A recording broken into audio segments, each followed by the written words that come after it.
Ladies and gentlemen, boys and girls, and welcome back to the Blue Otter League Platinum Division. Tonight, before our stream match between the High Council and Monkeys Knights, we'll be doing our normal pregame talk show of Otter Talk.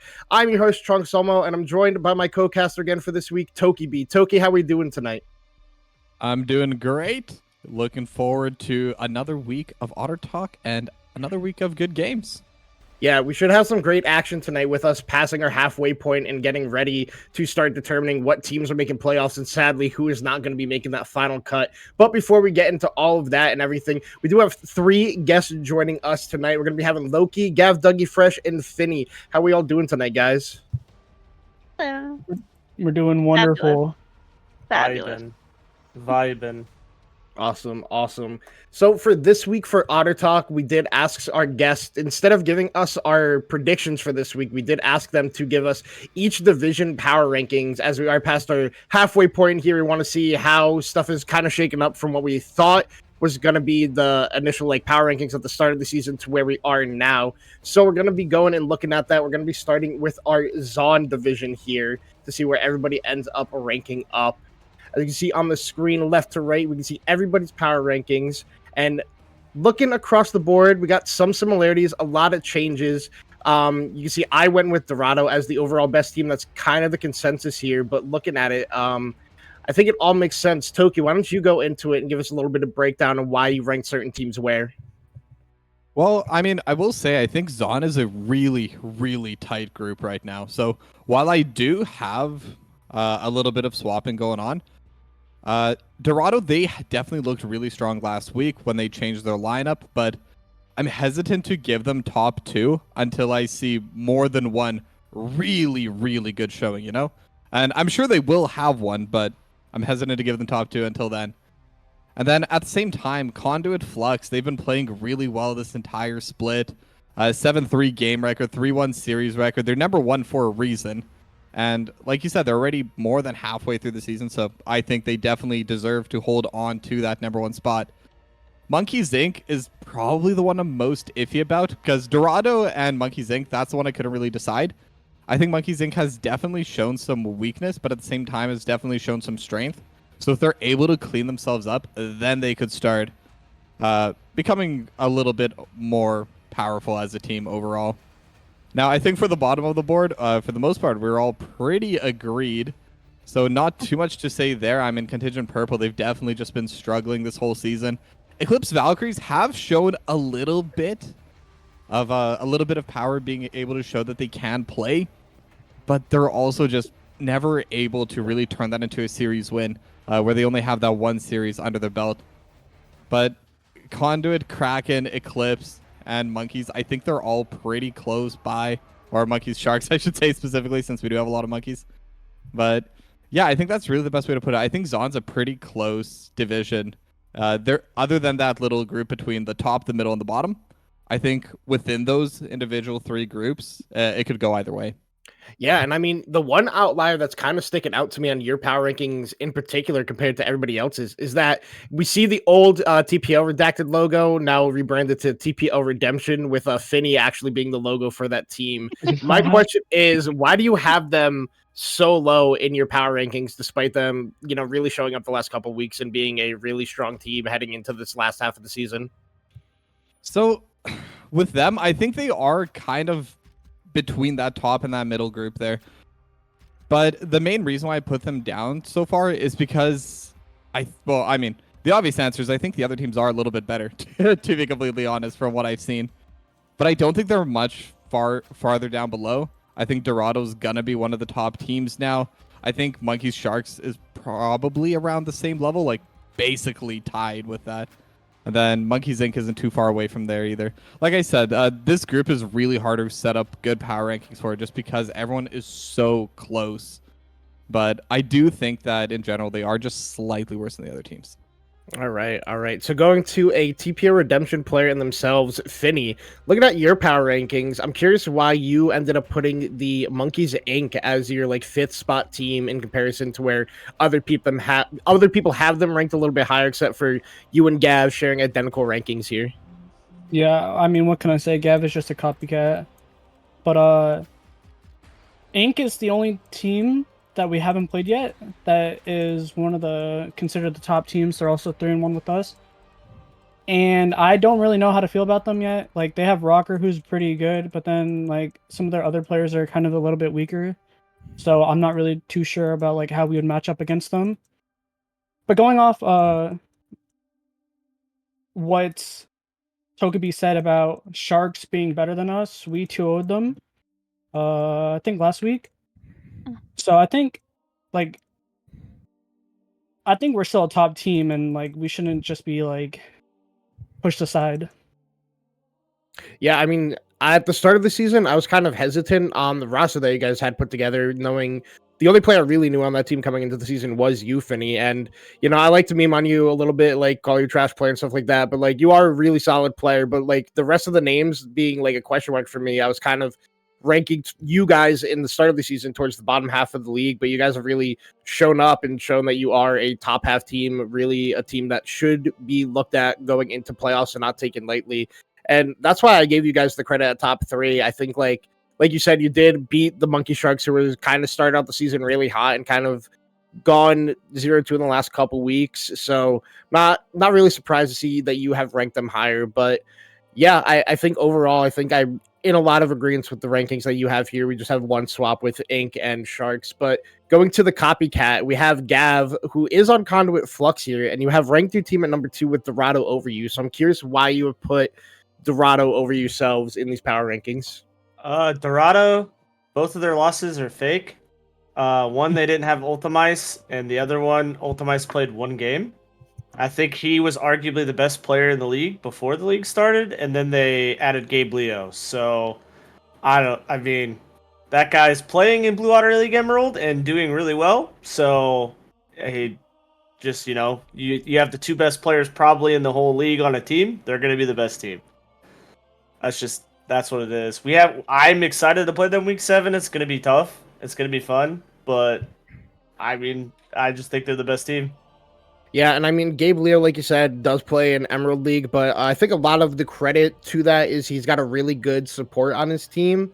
But yeah, no, overall, I do think, like you said, like without playing with Ultimice in week 1 and week 2, basically, it's kind of fake losses that they did get, and I think them picking up Gabe Leo actually made that roster a whole lot scarier. And I think they're still going to end up like as a favorite pushing for the finals and into the last half of the season, getting ready for playoffs. And then our last guest, we do have Loki Bear, owner, I believe, of TPO as the organization. Am I correct with that? Yes, that's correct. All right. So we were talking a little bit before the show. You did your power rankings based off of team logos and not particularly based off of records. So what made you decide to put Monkeys Inc. as the number 1 logo here for your power rankings? Okay, well, I did base it off of like how I like the logos, like, but I mean, I've been around like mainly just in Titan as my first split in BOL, but just kind of getting to know all the like the players and stuff, and I have a lot of respect for Godson, so like I did kind of rank them a little bit higher. So Godson's not on this team, by the way.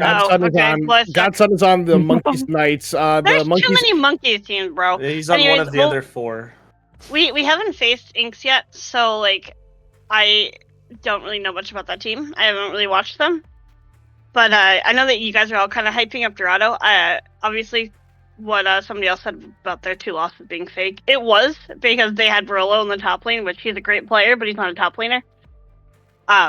So I think Dorado still has a little bit to prove. The other teams, I just feel like are like mid-tier. I don't know. All right. I think my orgs has done like fairly decent this split, so I'm not going to talk them up too much because if I do, they'll run it down. So. All right. Yeah, fair enough. I mean, like you said, TPO Redemption really showing up this season. I mean, looking at my power rankings, I have like Sharks and Kraken towards the bottom half. As I said in the content, like I think these 2 teams are going to be battling for that 5th spot come playoff times, and then playing each other this week is really going to determine who should be able to make that final spot in the playoffs, just because of their schedules in the latter half of the season is a little bit harder, still having to play some of the top teams, but a win against their opposition is going to be really impactful for how they end up here. But I want to talk a little bit about our bottom 2 half teams. I believe both TPO Redemption and Conduit Flux has played Contingent Purple and Eclipse Valkyries. Am I correct with that? No, we haven't I played played them yet. Contingent Purple today. Okay, you played them today, but have you We played Valkyries yet? today. Yeah, we played Valkyries last week. All right. So what are your thoughts on this Valkyries team? Because I know a lot of people were talking about them as like potential as a strong team coming into the season because of how they played in other leagues, but really haven't had that same like game style or just like strong showings off the get go. So like as they could be considered dark horse going to the playoffs. What are your thoughts on this Eclipse Valkyrie roster, Gav? Eclipse Valkyries, I don't know what they like. It seemed like they were in like I don't know after the first game. Like the first game was like kind of like they were fighting with us, but then like the second game, I don't know if they were like scared, but it kind of like they kind of played like that. So the game kind of felt like it just felt weird. Like so, I don't know how to explain. Like they need to like figure like not be scared, I guess, and then just fight. I don't know. They just like they need to figure out how they want to play the game and play it because it didn't seem like they had a cohesive idea of how to play the game in game 2. Game 1, they were like kind of like it was kind of even playing whatever, but game 2 they kind of like just ran around without like they just ran around and did shit. All right, yeah. I mean, from what I've seen from them, besides like week 1 where they did get the win, it's a little bit harder. It seems like harder for them to be able to have a cohesive game plan going in. And I kind of feel that, excuse me, I kind of feel the same way about Contingent Purple. From what I've seen in like a lot of their like post-match summaries and stuff like that, it kind of just feels like they're all over the place with how they're trying to play the game, and it just like it kind of feels rough, like to come into a league that kind of already felt top heavy and then just having to be in probably the stronger group out of the two, having with like 6 teams who look like they are like all competing for playoffs and having to be one of these bottom 2 teams. It just feels a little bit rough. But with that, I think we did a pretty good job here covering the Zon division and everybody's power rankings a little bit. So I'll give it over to Toki to introduce the next division that we have. All right, and next we are going to be headed over to the Piltover division, and looking over at these power rankings, it does look like for the most part we are agreed for the top 3. But Loki, you're a little bit out of order there with SG Proton and the Monkey's Construction. Now, is this just because of the logos again? No, this time I actually did my research. It's really hard to like. I think SG is a super strong team. Like I know a handful of those players. Like I think Alf is an amazing mid laner. It was just randomly like the top 3 I kind of shuffled, but I think SG is a very strong team. Very strong. All right, well, tell me more about all your other picks. For example, you have IG down in 4th place. Some people have it down in 5th. So just kind of tell me about the rest of your picks there. So I love everyone from IG. Like I know them personally. Like I think that they're great players, and I think some like little bits of change ups in their roster will make them very strong. Unfortunately, with Noble taking some time off, it might hurt them. But I believe in Indigo going back to the top lane, so that's why I put them 4th. Maelstrom. So I don't really know much about them. I just know that Vixus came in and played a great job of support. But he is ADC this week, so I don't really know how well that's going to go. The rest of that kind of speaks for itself. Reformed is down at the bottom where they should be. All right. Well, thank you very much for that. And then kind of to go on a different spot, Chong, you have Maelstrom up in 4th place. So can you tell me about that decision there? Yeah, I mean, even though Maelstrom did lose to IG last week, I still think come playoff time specifically, I think Maelstrom will be the stronger team in a full playoff series in comparison to that of Imperial Gaming. I think especially if they figure out what they're doing, like how they want to play the game. Because like we did cast Maelstrom together, and those were like 40-minute long fiasco games that felt like they could have ended sooner. So maybe if they clean up their games, I think Maelstrom is a team that like a lot of people didn't expect a lot of, because at the start of the season it was just the 40 show, and then the last couple of weeks God of Chaos has shown up and been a carry, except for the IG series where they kind of just got outclassed all over the map. But I think they'll be able to learn from that and be able to grow from that. While I think the IG team, they're kind of just inconsistent, and it's really hard to know what you're going to be getting from that team on the day that they load up onto the Rift, just because there have been some series where they look great and some where they just do not look good at all. So it's really hard, I think, to rank these two teams in particular. You could have them any other way, as a lot of people do. I just chose to put the belief in God of Chaos in 40 and put them over IG. All right. Well, tell me about the rest of your picks since we're on you there anyway. Yeah, I mean, Monkeys Knights, I think, is just the clear-cut best team in Platinum right now. They haven't dropped a single game all season. I think that team is just a very complete roster, and like I said, they have Steelfan up in the top lane. He is just a rock up there for the team, which makes it really easy for them to play the rest of the map the way they want to. And SG kind of feels like this, like a same version of Monkeys Knights with how they want to play. But like SG is kind of more like Yomi with his 4 dogs that he's got on a leash, trying to make sure that they can get a win. Especially that Alf guy, he's a dog. But regardless, I think like SG and Monkeys Knights are like the strongest two teams they have. While like Monkeys Construction, they're a solid roster, and finally having people play the correct roles has really made it easier for them. Where they have Cement in the jungle now, you finally have Big News playing in top lane and Nightmare back in the mid lane, which is how that roster should have been playing from week 1. But I mean, I think it's hard for them to compare into SG and into Monkeys Knights. But like the bottom 3 teams, it's kind of everybody knows who the bottom 3 teams are in this group. It's like sadly, it's kind of a crash out. It's TPR Formed and it's THC. I think THC is a team that kind of surprises everyone every once in a while because they take games off of top teams, and then just like the other 2 games in the series, they just don't look like they're playing the same game. So it's really hard to put faith in any of these bottom 3 teams. I think Piltover is way more clear cut than Zon is for who your top 5 are for playoffs and the 3 who aren't going to be making it. All right. Well, I feel like I have to defend myself a little bit after that because over in my predictions, I actually have THC in that top 5 over Imperial Gaming. Now, to just kind of give my response there, I do think THC and IG specifically are pretty close. I think IG is more consistent, but I think THC, like you said, they have taken games off of those top teams, and that's really what I'm basing this power ranking off of, the team potential. I think they could start playing better and start beating those stronger and stronger teams with just a little bit more practice, a little bit more cleanup in their games. I think that's what it will take. And then, since I'm already talking about my picks anyway, for IG, I mean, like I said, I don't think they're that much below. I think they could also be a solid team.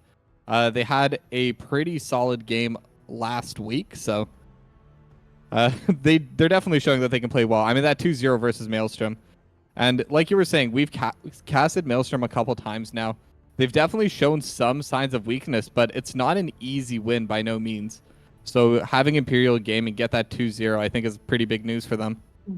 But despite that, I still also have Maelstrom in 4th place. And again, it's the same reason, that potential that I see in them. Because every time we cast them, they start playing super well, and then they kind of get scared being in that lead. They're not sure how to close it out. They don't know how to end the game, which is why they do have these incredibly long games. I believe the longest average game time of any of these teams in the Platinum League, regardless of division.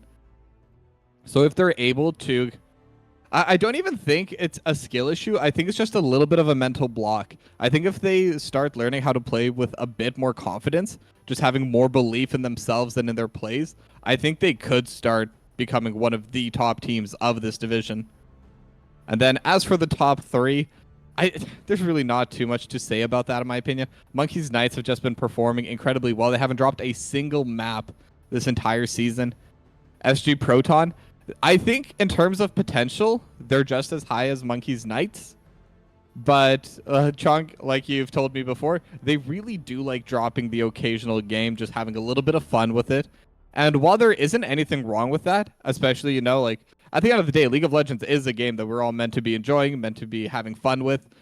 It does make it a little bit harder to have faith in them as the #1 team when they do drop games occasionally, especially to teams that they really shouldn't be dropping games to. And then Monkeys Construction, I think they're very solidly 3rd place. I think they're not quite as good as SU Proton and Monkeys Knights, but I think they also clear every team below them.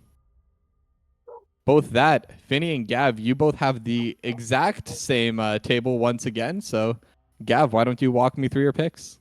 Yeah. So Zon, in my opinion, was one team at the top, two teams at the bottom, and five teams playing for the last four spots. Where Piltover, in my opinion, is the top three teams, and then you've got two teams in the middle, and then three teams at the bottom. So like the top three, Construction, Knights, SG Proton.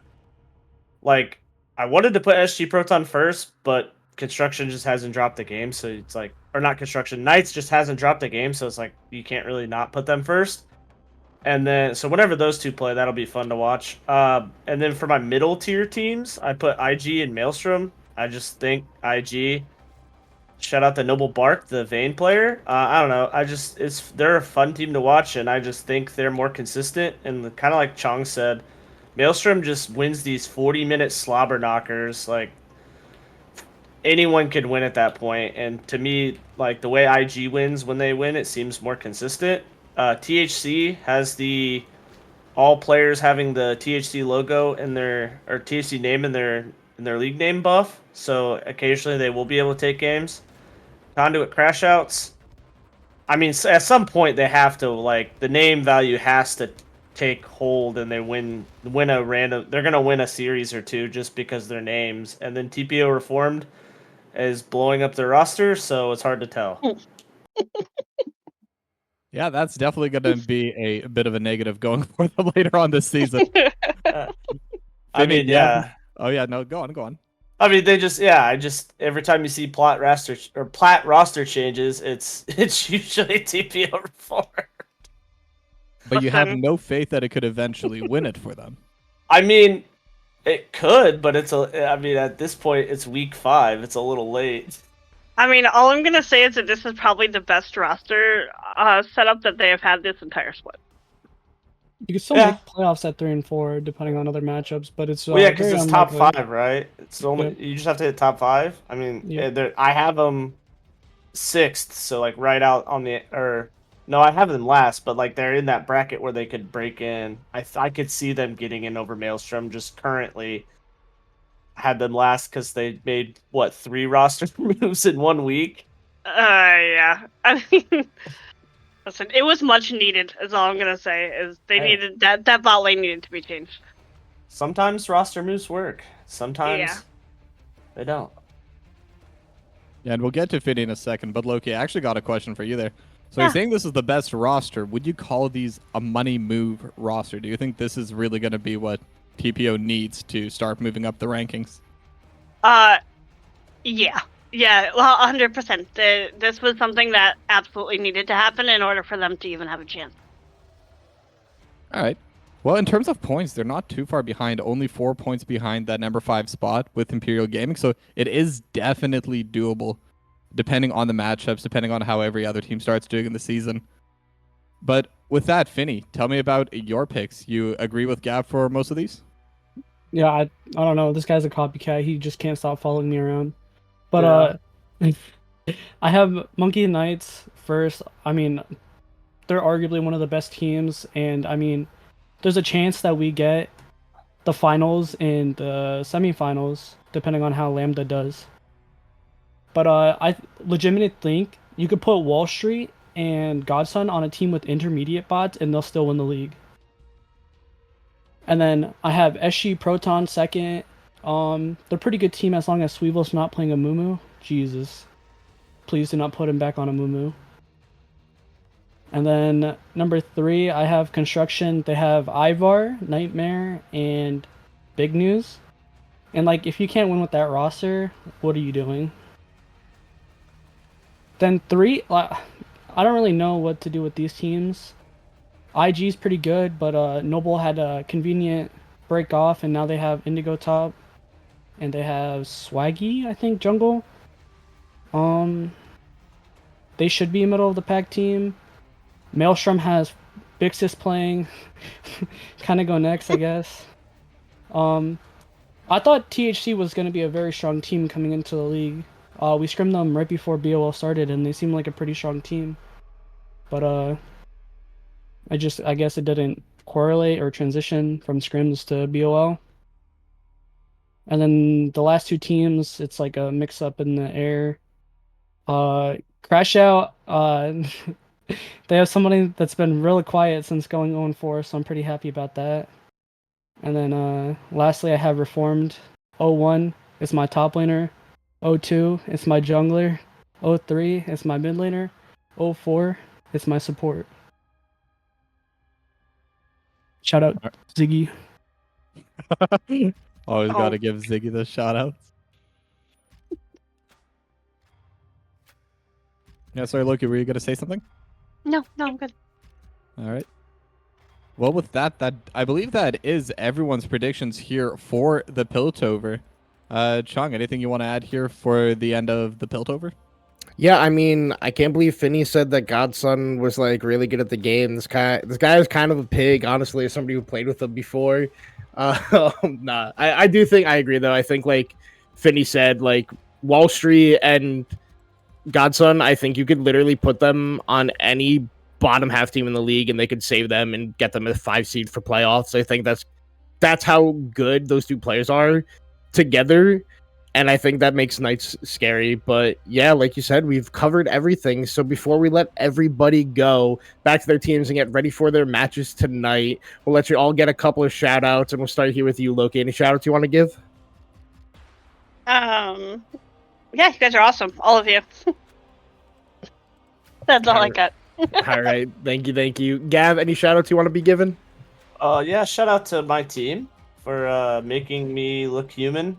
And my coach Chai, who just tells me how to play the game. I don't know how to play the game unless he tells me how to do it. So, and shout out to Conduit in general. About a year ago, I was on the Conduit UMAD roster and I was terrible, and I got benched and I deserved it. But they gave me a second chance, and I've gotten better at the game. So, shout out. Nothing changed. I disagree. Yeah, shout out Chai. He was really the savior of the old SG roster that was here last season, making sure Alf and Yomi didn't actually crash out in game. But yeah, and then last but not least, Finney, any shout outs you want to give? Yeah, I'd like to give a shout out to TPO, my top laner Edojin, my mid laner Lord JK, my support Kittens, and then bad words to Pelly for ranking out. I hate that dude. All right, fair enough. Thank you guys for joining us here tonight on the Otter Talk. We're going to head to a short break before we get ready for our stream match of THC vs Monkey Knights. Will be slightly more delayed than normal. They will be starting at 8:15 Eastern time. So in about 30 minutes, we'll be getting that live for you guys. So stick around, stay tuned. We will be right back.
when the curtain falls. Risk it all, hold nothing back. Seize the day, we must attack. Stars are rising, countless worlds colliding. Only one will take it all. Can we bring to fall the giants? Can we make the final call? We are the ones to ignite the darkened skies. The champions.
moving on.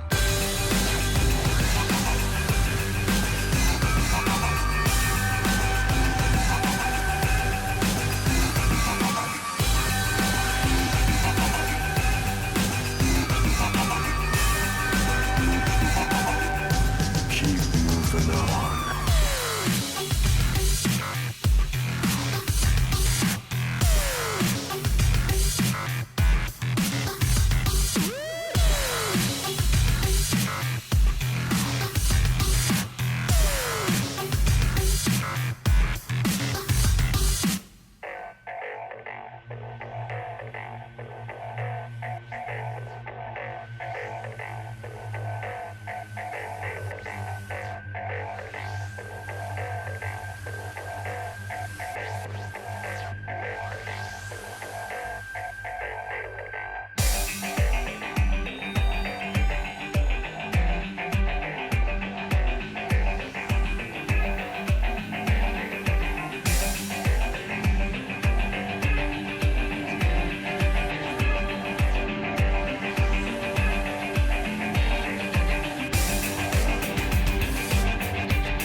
And they say I have a grim sense of humor.「涙よ星に瞬きを伝えて」「守るものがあるからきっと強くなれる」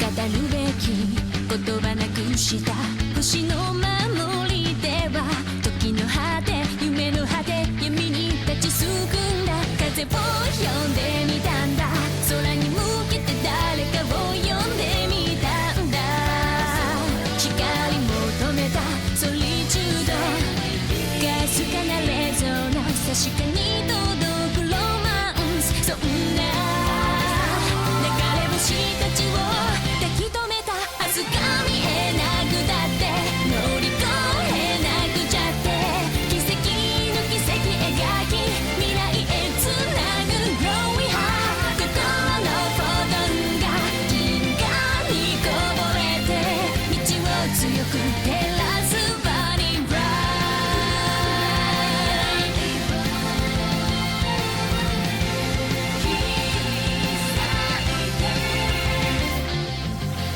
それぞれの思い秘めた星の守り手は空からの呼ぶ声に導かれた重ねる手と手には言葉なんかより伝わることがある熱い心通じ合った確かなレゾナンス見つけるのはエッセンス目指した意識の先がディスティネーション答えが見えなくてくじけそうになって支え合い誓い合う絆でつなぐシャイニースマイル心のフォトンが銀河に溢れて道を開く鍵は My Starlight Heart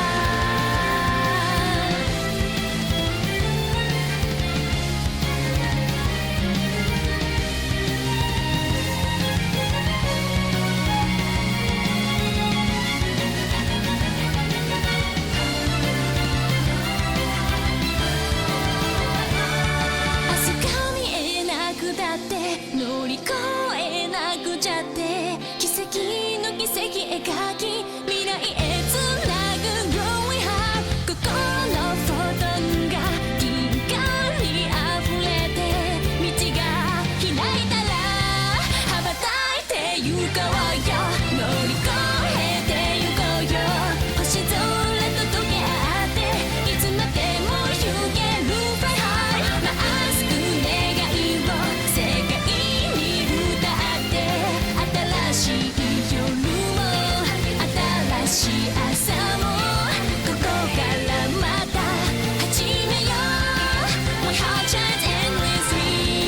Welcome everybody to our cast tonight of the High Council versus Monkeys Knights. I am Chong Somo, and I'm joined by always the wonderful Toki B. Toki, how we doing? Doing great. Otter Talk is complete, and now we can get right into our first series of the day. Now, like you said, the High Council versus Monkeys Knights, and looking over at the standings, Monkeys Knights should definitely be pretty favored, and everyone in the Otter Talk definitely favored Monkeys Knights for this matchup as well. They are yet to drop a single map this whole season, and THC has definitely shown they can take maps off of these top teams, but I don't know if this is going to be one of the teams that they can, in fact, beat. What do you think? Yeah, I mean, THC is going to have a really, really hard matchup here tonight. I really don't see a way that they should win a game here. I mean, Monkeys Knights is really good at just beating the teams below them. They've done it all season, like you said, having dropped a single game. But knowing the people on Monkeys Knights and some of the DMs I've been trading back and forth with them, they said they're willing to push it to 3 games just for pure content and entertainment purposes if absolutely necessary. But overall, I think this should just be a 2-0 for Monkeys Knights. I think anything else is kind of a letdown for them just because of how dominant they have looked all season long. Yeah, and I do expect this to be a pretty dominant series, to be completely honest. I'm not going to split hairs, and I do hope that the High Council will be able to bring out some pretty gnarly games. They'll be able to show us that, hey, they can not only take a map off the Knights, not only make it look like a close series, but actually win. But that's just hopes. I don't think that's what's going to end up happening here. But again, like, we should give a little bit of props to them, even though, like, they're definitely in the bottom half of the standings there. But they did take a game off SG Proton. And we know that SG Proton does like to have a little bit of fun in their games. I think that's how I'll word that. But it still shows that they can take games off of those top teams. And the draft is already going to be underway with Lucian being the first ban and Caitlyn to follow. Yeah, and then just a Thresh follow-up immediately after that. So not wanting Monkeys to potentially have a really strong 2v2 for them. I know Kaiser or Godson, whatever you want to call him, has been very strong this whole season. I think he's dropped like double-digit kills in almost every single game his team has played. So really been the focal point and the strong suit for that team. So not wanting him to get such a dominant champion that Lucian can be, and then not wanting Fallen Warrior to get Thresh, but then also banned away by Knights is Caitlyn and Brand. So not wanting that strong Caitlyn lane to be handed over, and then Brand being a relatively strong flex pick, just not wanting to see that on the map. If you don't have a counterplay for it, you don't want to play against it. And then the ever banned Jinx just going to be banned with a Ashe as a B1. So not looking to win the bot lane as THC, but kind of looking to mitigate and then just be there for team fights, with that Enchanted Crystal Arrow being a huge impact in those. Yeah, and it's interesting to see all of this targeting towards the bot lane as Monkeys Knights are hovering the Twitch. And I mean, there's a rule, you've seen it in the LTA, you've seen it probably in every single League of Legends league. Do not talk about hovers, but Twitch has been locked in with a Braum. And this is actually such a scary combination, because if Braum's able to land even 1 Q, even 1 auto, the spray and pray comes out, you're able to proc that stun so quickly, so easily.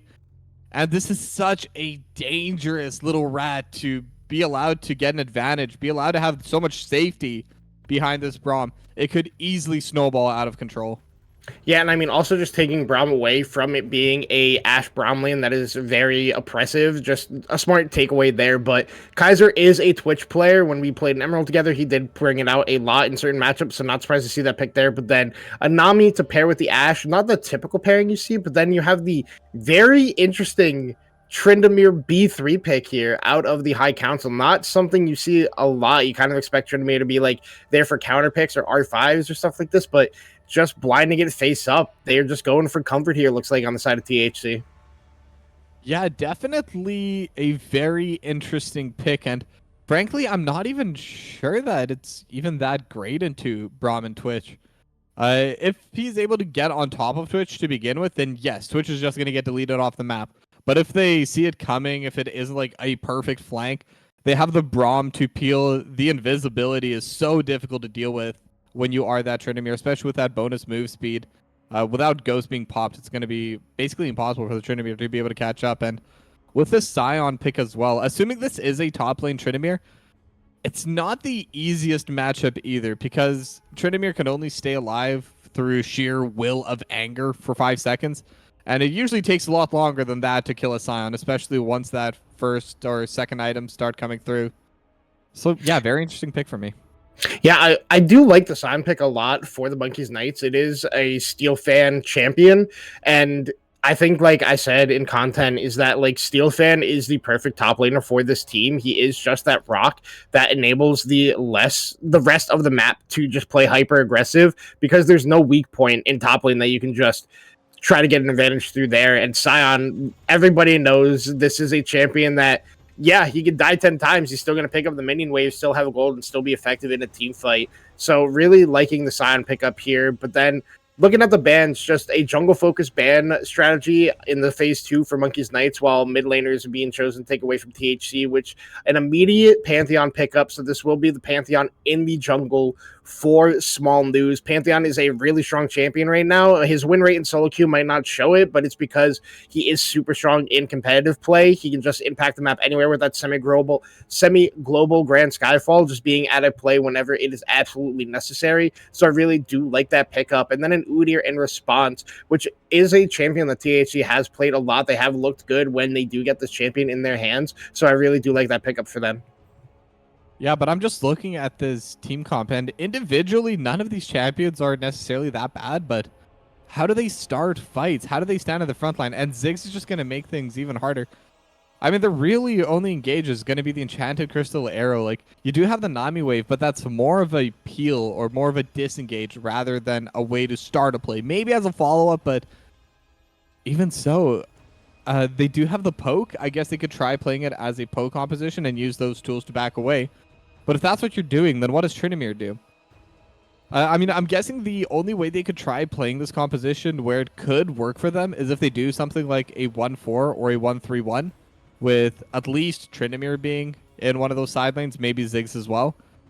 But even so, Scion doesn't really care. He's just going to be able to clear the way. Tryndamere can't do anything into that. LeBlanc, as we see over here in the final pick, is a little bit more tricky to play into Ziggs, at least in terms of clearing the waves, but at the same time, like, the Ziggs can't stay near the LeBlanc. LeBlanc can always one-shot him.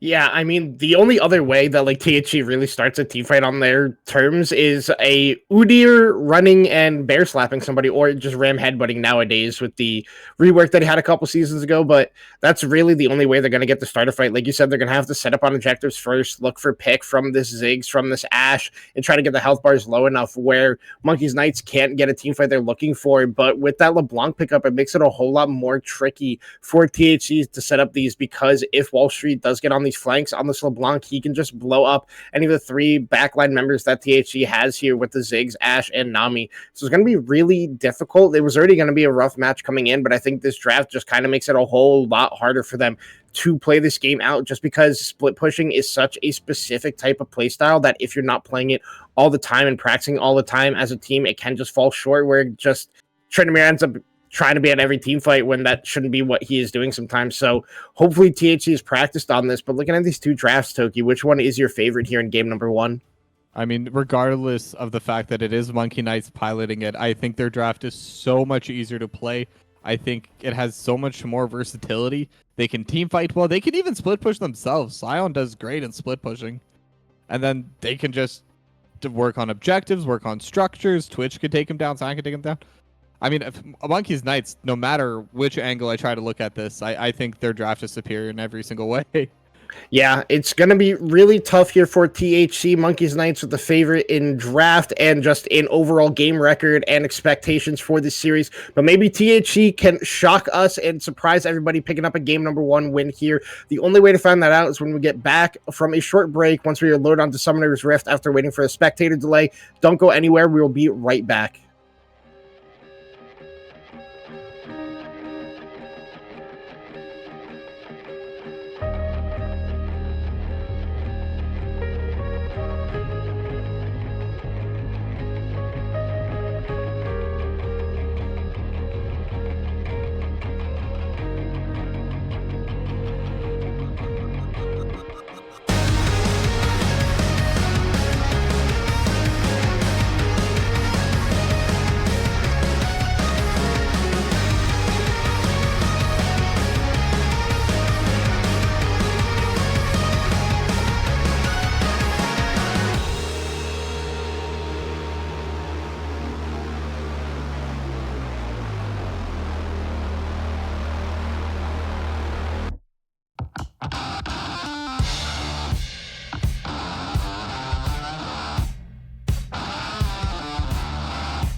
And welcome back to Blue Otter League Platinum Division here tonight between the High Council and Monkeys Knights, and loading on to the brand new Season 2 Summoner's Rift as we get ready for game number 1.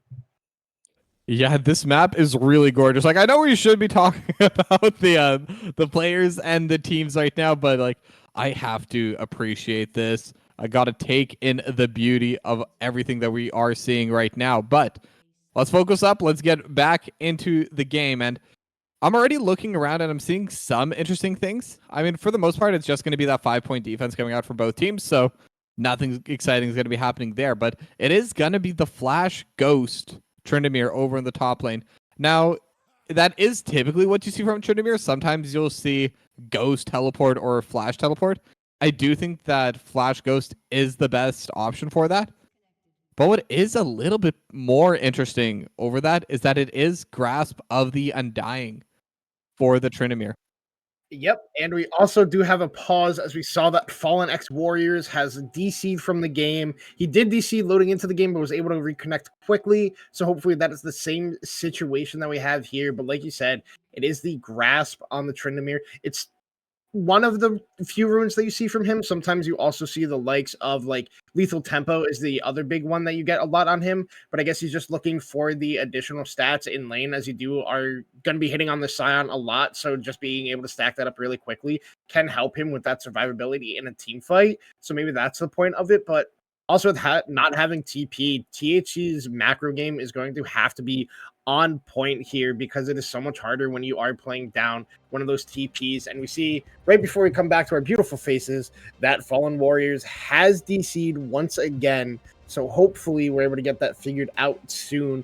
But we're only a minute into the game. The only thing we can really talk about is the new Summoner's Rift map. Like, nothing has happened here in the first couple of seconds, Toki, besides some old school Western style standoffs.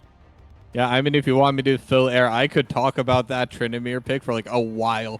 And if you allow me to, I think I'm just going to go for it. Because Yeah, go ahead, go ahead. So, Flash Ghost is good if you're going to be split pushing. And I think that is the right call. But Grasp, like you said, it is sometimes picked in certain matchups. And he can stack it on the Scion. But it's good for team fights. I don't think Tryndamere should be in team fights this game. I think that's something like even maybe Conqueror, Lethal Tempo most likely, but Conqueror could be okay here as well. Just to be able to trade and threaten that Scion in the top lane. I think that would give a lot more value this game. Now, maybe eventually the Grasp will just have that infinite scaling, but I mean, realistically, I think it is the wrong choice here. I think SteelFan's going to be happy to just constantly trade those Grasp procs into the Tryndamere. And because it is Grasp and nothing else, there's really not going to be a lot of threat onto SteelFan's life there. Yeah, and we can see that the High Council already won the early laning phase, hitting the double volley onto both Fallen Warriors and Kaiser. And that was something interesting we just saw there out of Kaiser on this Twitch. He started with the ambush instead of going for the W, the cask. Makes a lot of sense because if you are getting the ambush passive trade with the bonus attack speed you get out of coming out of invisibility, you can kind of win a really strong trade at level 1. So he was looking for that, but it was nice spacing by the bot lane as we see a couple of exchanging blows up here in the top lane between Axel and SteelFan. Both already down below half HP, and SteelFan already chugging away at that pot. Now Wall Street is getting a lot of damage in there. Takes a tower shot on the back end. Now YaKB is looking for. He hits the Q, but not enough damage there to be able to pick up that first blood. Wall Street coming out worse for wear is on that level 2 trade in the mid lane. Yeah, I mean, that's definitely going to be pretty big for YaKB there. But one little bit of advice I can give for anyone that was watching that play, if you are the Ziggs there, as soon as you throw your Q out, don't start walking back. Don't do the fadeaway. Walk into it. Because if YaKB was walking with that Q, saw that it took Wall Street down to like maybe 30 HP, that's an instant flash auto. That's an instant first blood. But even though that didn't happen, that's still going to be a massive HP advantage. And when you are in the LeBlanc, you do want to start being able to play aggressively. You want to poke down your enemy mid laner, but the health potions are already missing from this LeBlanc. So it's impossible to really go forward and not lose out on those trades, though. As I say that, Wall Street actually did have a pretty solid trade there. Yeah, but again, at this HP, just couldn't go down in any moment. Yeah, luckily Wall Street did win that trade, but now a nice bubble hit on the Fallen Warrior. Fallen Warrior taking a lot of damage so far in this lane. But like I said, Wall Street was able to get a nice chain. She got the distort forward and was able to hit those chains and get the electrocute proc. But Yakebi did a really good job at returning damage on the backside.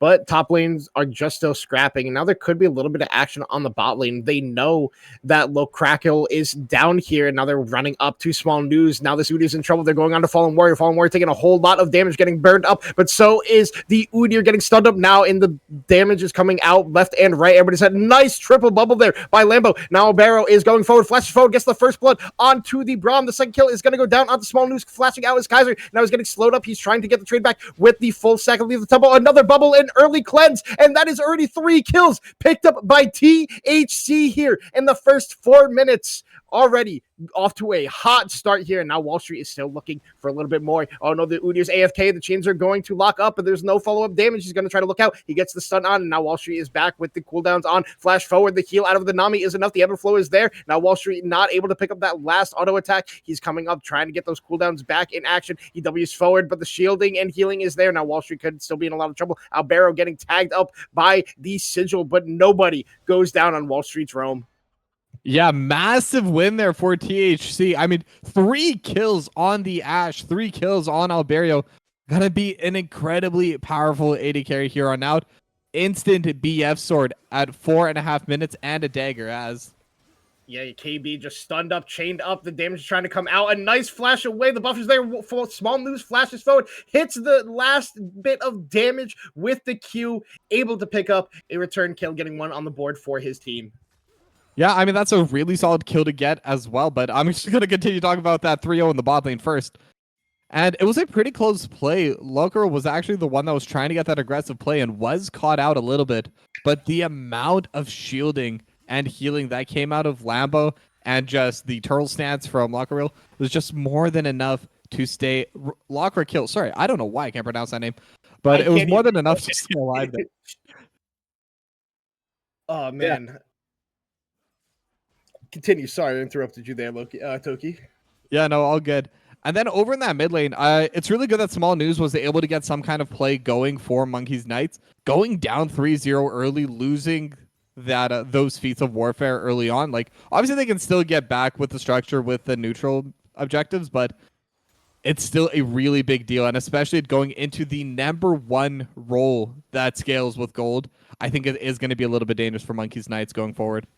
Yeah, and now that this Ashe, gets those first 3 kills, it'll be less of a supportive Ashe and can also press for that more attack damage carry-oriented build, which is kind of what Riot has tried to index Ashe towards with some of the buffs that have come to her in recent memory. But overall, THC off to a really strong start here. They were playing their cooldowns really well in that bot lane trade, and everybody was just able to live off that.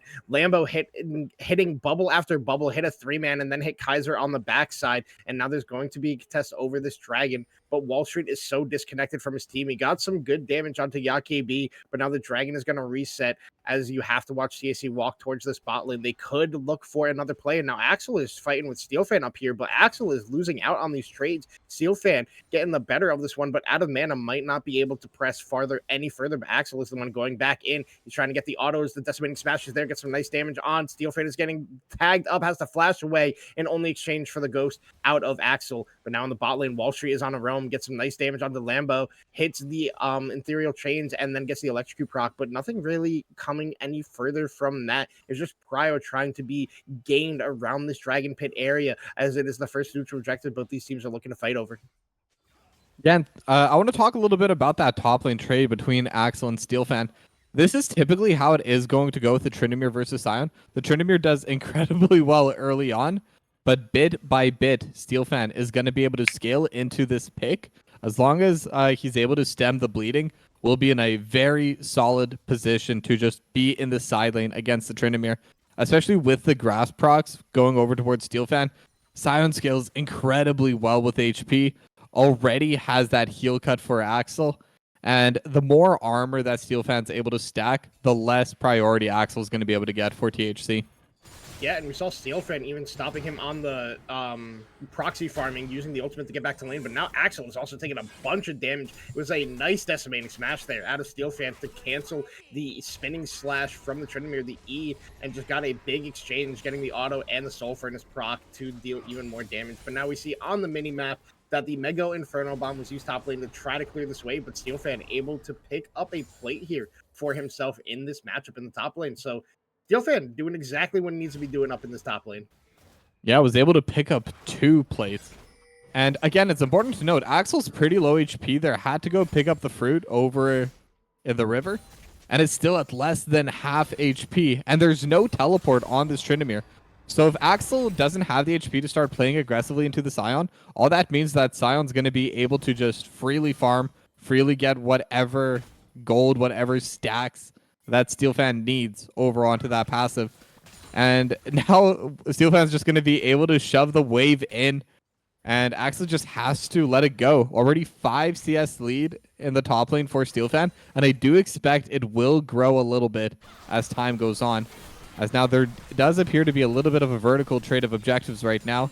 THC going to get started over on that dragon, and Small News just going to solo out those 3 grubs on the top side. Yeah, I mean, right now, Monkey's Knight's not wanting to fight where the strength of THC is, and that is on the Ashe. It is on Albero. So just saying, hey, we can just give this first dragon and get the next couple ones. We scale better than the enemy comp, having Twitch and Scion, who scale very well into the game, while the Blanc and Pantheon kind of fall off. But there's no like super late game threat on the side of THC except for maybe the Tryndamere. But I think of Tryndamere more as a mid-game style of spiking champion. So going for the grubs that will have them have the advantage in side lanes, with Wall Street and Steelfan being able to kind of win out in a weird way against their counterparts in the side lane. So looking for that early pressure. But another big thing to talk about right now is the CS gap in the mid lane.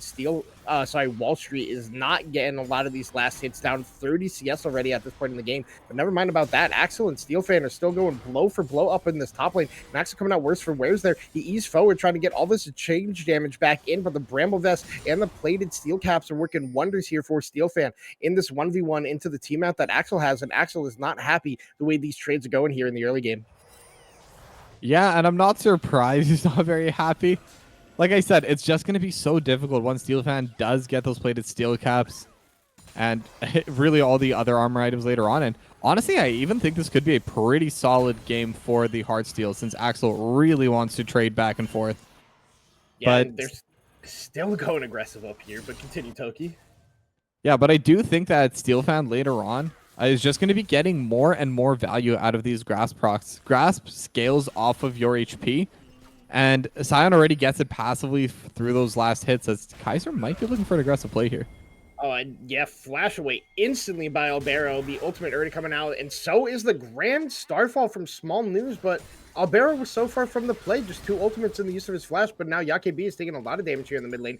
A nice satchel charge there to disengage from the play that Wall Street was going for. Again, just look to go back to the CS, but now Wall Street is going back forward with dissonance, does not have the chains yet. Chains coming out, YaKB flashes away from them to keep himself alive, and now he's just going to pick up this minion wave from a distance. Now Axel in a lot of trouble here. Steelfan getting some nice decimating charges out, and now comes the unstoppable onslaught, but the Undying Rage is also there for Axel. Axel is still super low. He has Ghost, he has Flash, going to flash away, but Steelfan is trying to get the last auto attack, and it's not enough. Axel lives thanks to the Bloodlust healing that comes out and is able to get out of that play with his life. But now we see Locke looking in the top lane here, and Kaiser is still looking for a play down here. Knowing Albero has no flash. Small News in the area, but it looks like nothing is forming yet. Yeah, but that's still going to be a big win for Steelfan, and every single time it's just going to go slightly better for the Scion. And they are getting ready for another play in this bot side. Barra doesn't have cleanse. Small News flashing forward, gets the stun out. The exhaust is down. The tidal wave is there, but it's canceled up. The spray and pray is out. It's getting stunned up. Is Albero. Wall Street is on the backside, coming in for the roam. Small News gets the kill with the Comet Spear shutdown onto the THC 80 carry. Yeah, that's a massive kill for them to get. And it's the strongest member off the map for THC. Now, YaKB going to be able to get at least a plate here in the mid lane and forces out Wall Street's TP. And Wall Street is already out of mana, so not going to be able to accomplish too much here in that mid lane. So I guess there is some upside for THC, but that's going to be a shutdown going over to Small News. And Pantheon does do quite a bit of damage and struggles a little bit in terms of scaling, but that's more due to survivability. In terms of being an active threat, small news is going to be big news for these later game team fights. Yeah, and I mean, the real only way Pantheon survives in the late game is if he has his passive fully stacked up and gets like a nice E down where he just takes, absorbs a whole bunch of damage. But without that, like you said, really has no survivability. But now, pardon me, Wall Street gonna have to take a recall here after a bad exchange and having no TP. It's gonna be really rough because YKB has been doing a great job in this mid lane CSing so far. Can just push away, but now Small News is in a lot of trouble. Axel and YKB are on their way. Small News is not going to be able to get out of this one. The bouncing bomb is hit, but Axel picks up the last kill, and now it is 4-2 in favor of THC after getting a nice pickoff on the jungle of Monkey Knights. Yeah, and again, it seems like both teams are kind of targeting out whoever is the strongest on that opposite team. But THC Lambo, no, not going to get jumped on here, but either way, it's pretty big news to give it to Axel as well. It will help this Tryndamere a lot in this lane. We'll be able to just kind of scale up, get those items, and maybe start threatening Steelfan some more. And with this proc, going to be able to take this turret down to half HP. Steelfan out of mana. And I think that's the worst thing for a Scion. Needs a lot of mana to be able to clear these waves. Needs to do a full spell combo to be able to reliably clear. So this is going to be a pretty big power play for Axel.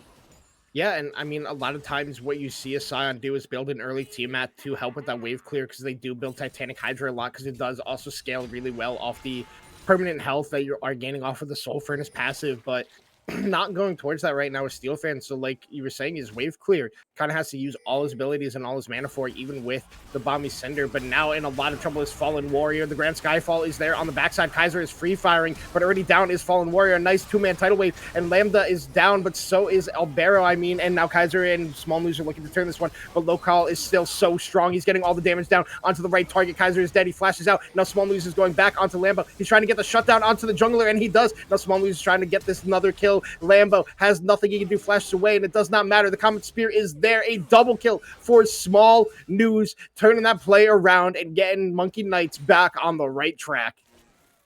Yeah, and has the perfect score on Small News, that 420 score line that everyone knows and loves. And this Pantheon's starting to get pretty big, and Kaiser actually played that really well considering the positioning in which that teamfight started. It allowed Kaiser to get so many autos off, even that kill. Dead! The Blackfire Torch Bird picks up the kill on Small News. YKB with the solo bolo, and in the meantime, Steelfan just takes the turret in the face of Axel, and now Kaiser with a nice ambush roam gets the kill onto YKB. Just action upon action across the waves, and it ends up being a 1-for-1 and a turret falling in favor of Monkey's Knights. Yeah, the pacing definitely starting to go up this game. Both of these teams have decided, you know what, let's flip the switch.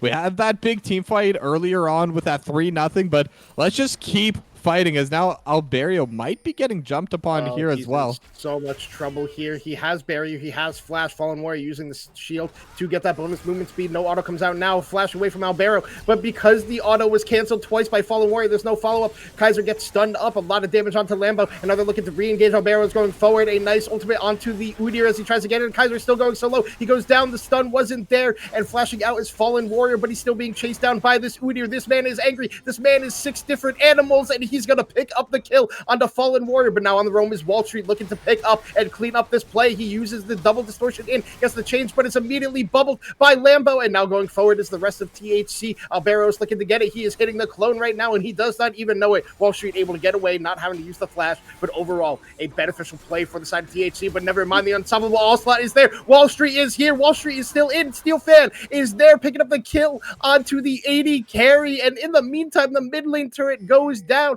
Action everywhere across the map, and in the meantime, Axel even picks up a top lane tier 1 for himself. Now Small News is even fighting up there in the top lane, but it does not really matter as Axel is getting the better trade. In the meantime, we still see Small News on the minimap. He could be in a lot of trouble here. No minion wave, no backup. They're looking to get this 2v2 with the Udyr and the Nami. They're getting a lot of damage on the Steelfan right now. A nice decimating sash charge up gets a good amount of damage onto this Nami, but Lowcrawl is still dealing so much damage back to this Scion and gets the kill. And also Axel picked up a kill on the top side.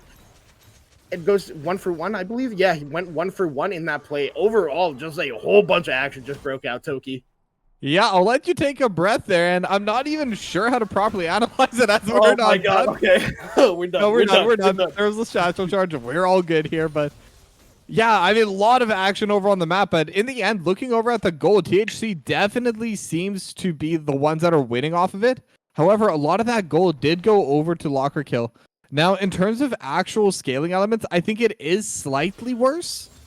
But at the same time, a lot of those kills also kind of went over towards Small News earlier on in the game. I think SteelFan is on Scion, doesn't really care too much about the gold, but is actually doing quite well. I'm actually surprised. Look at that, 300 gold up, despite being down a kill compared to Axel. I'm guessing a lot of that's just going to be from that turret kill. But even so, it's definitely going to get very difficult over in that top lane. But right now, Locker Kill is going to be in a really, really good spot to try and maybe start pressuring over on this map and start pressuring for these mid-game objectives. The Dragon's already up. They're already getting set up for it. It does seem like THC want to go for it as soon as possible, but we'll see if they're able to secure it. Yeah, and we've already seen how hard it is for Monkey's Knights to get a kill onto Locker Kill if Lambo is there to help his jungler. But now Axel in a lot of trouble, just gets out with the E over the wall. But like I was saying, if like Kaiser isn't there, it is so hard to burn through this Udyr Nami combo. And we were like questioning, how does THC engage a fight? It's really easy. You just can't kill the Udyr and he just gets to bear slap your whole entire team. But now Axel has the flank, but now he's turned on by Small News. A lot of damage coming out onto the Tryndamere, but he still gets away. A Q is tagged. The Unstoppable All-Slot is in. It hits on the 2, but it's immediately canceled. A lot of damage trading back and forth. We see the ultimate from Pantheon in the backside. Now Locker Kill is getting stunned up by Wall Street. So much damage. Kaiser is getting low, but it does not matter. The rest of the team is winning. SteelFan is taking up everything. They're still going forward. Yaki B gets a kill onto Kaiser with a nice bouncing bomb, and disengage is coming through from the side of Monkey's Knight. Overall, it is a 2-for-1 in favor of the Knights on a play that was started by THC. Yeah, but unfortunately for them, their health bars are low. They're not going to be able to get much else after that play. And they did lose Kaiser. And like you said, right now, Kaiser kind of is their main threat. Wall Street actually went Rabadons first, by the way. I'm not sure if that is the current build for LeBlanc, but that is pretty interesting. Gonna give a lot of just those raw stats, obviously, but I do think it probably would be better as a second or third item. You don't get too much value out of that passive early on. But going back to kind of the state of the game right now, I think eventually Wall Street will be able to threaten on a Locker Kill as well, but it's definitely going to take a lot more time. Small News maybe later on, if they're able to just absolutely burst down Locker Kill, but again, we'll need a few more items, and by that point, Locker Kill might still just be able to completely run over this Pantheon. But it does make it difficult to get onto the Twitch, because with the Braum, with a LeBlanc, with a Scion, it's just so difficult to find that angle.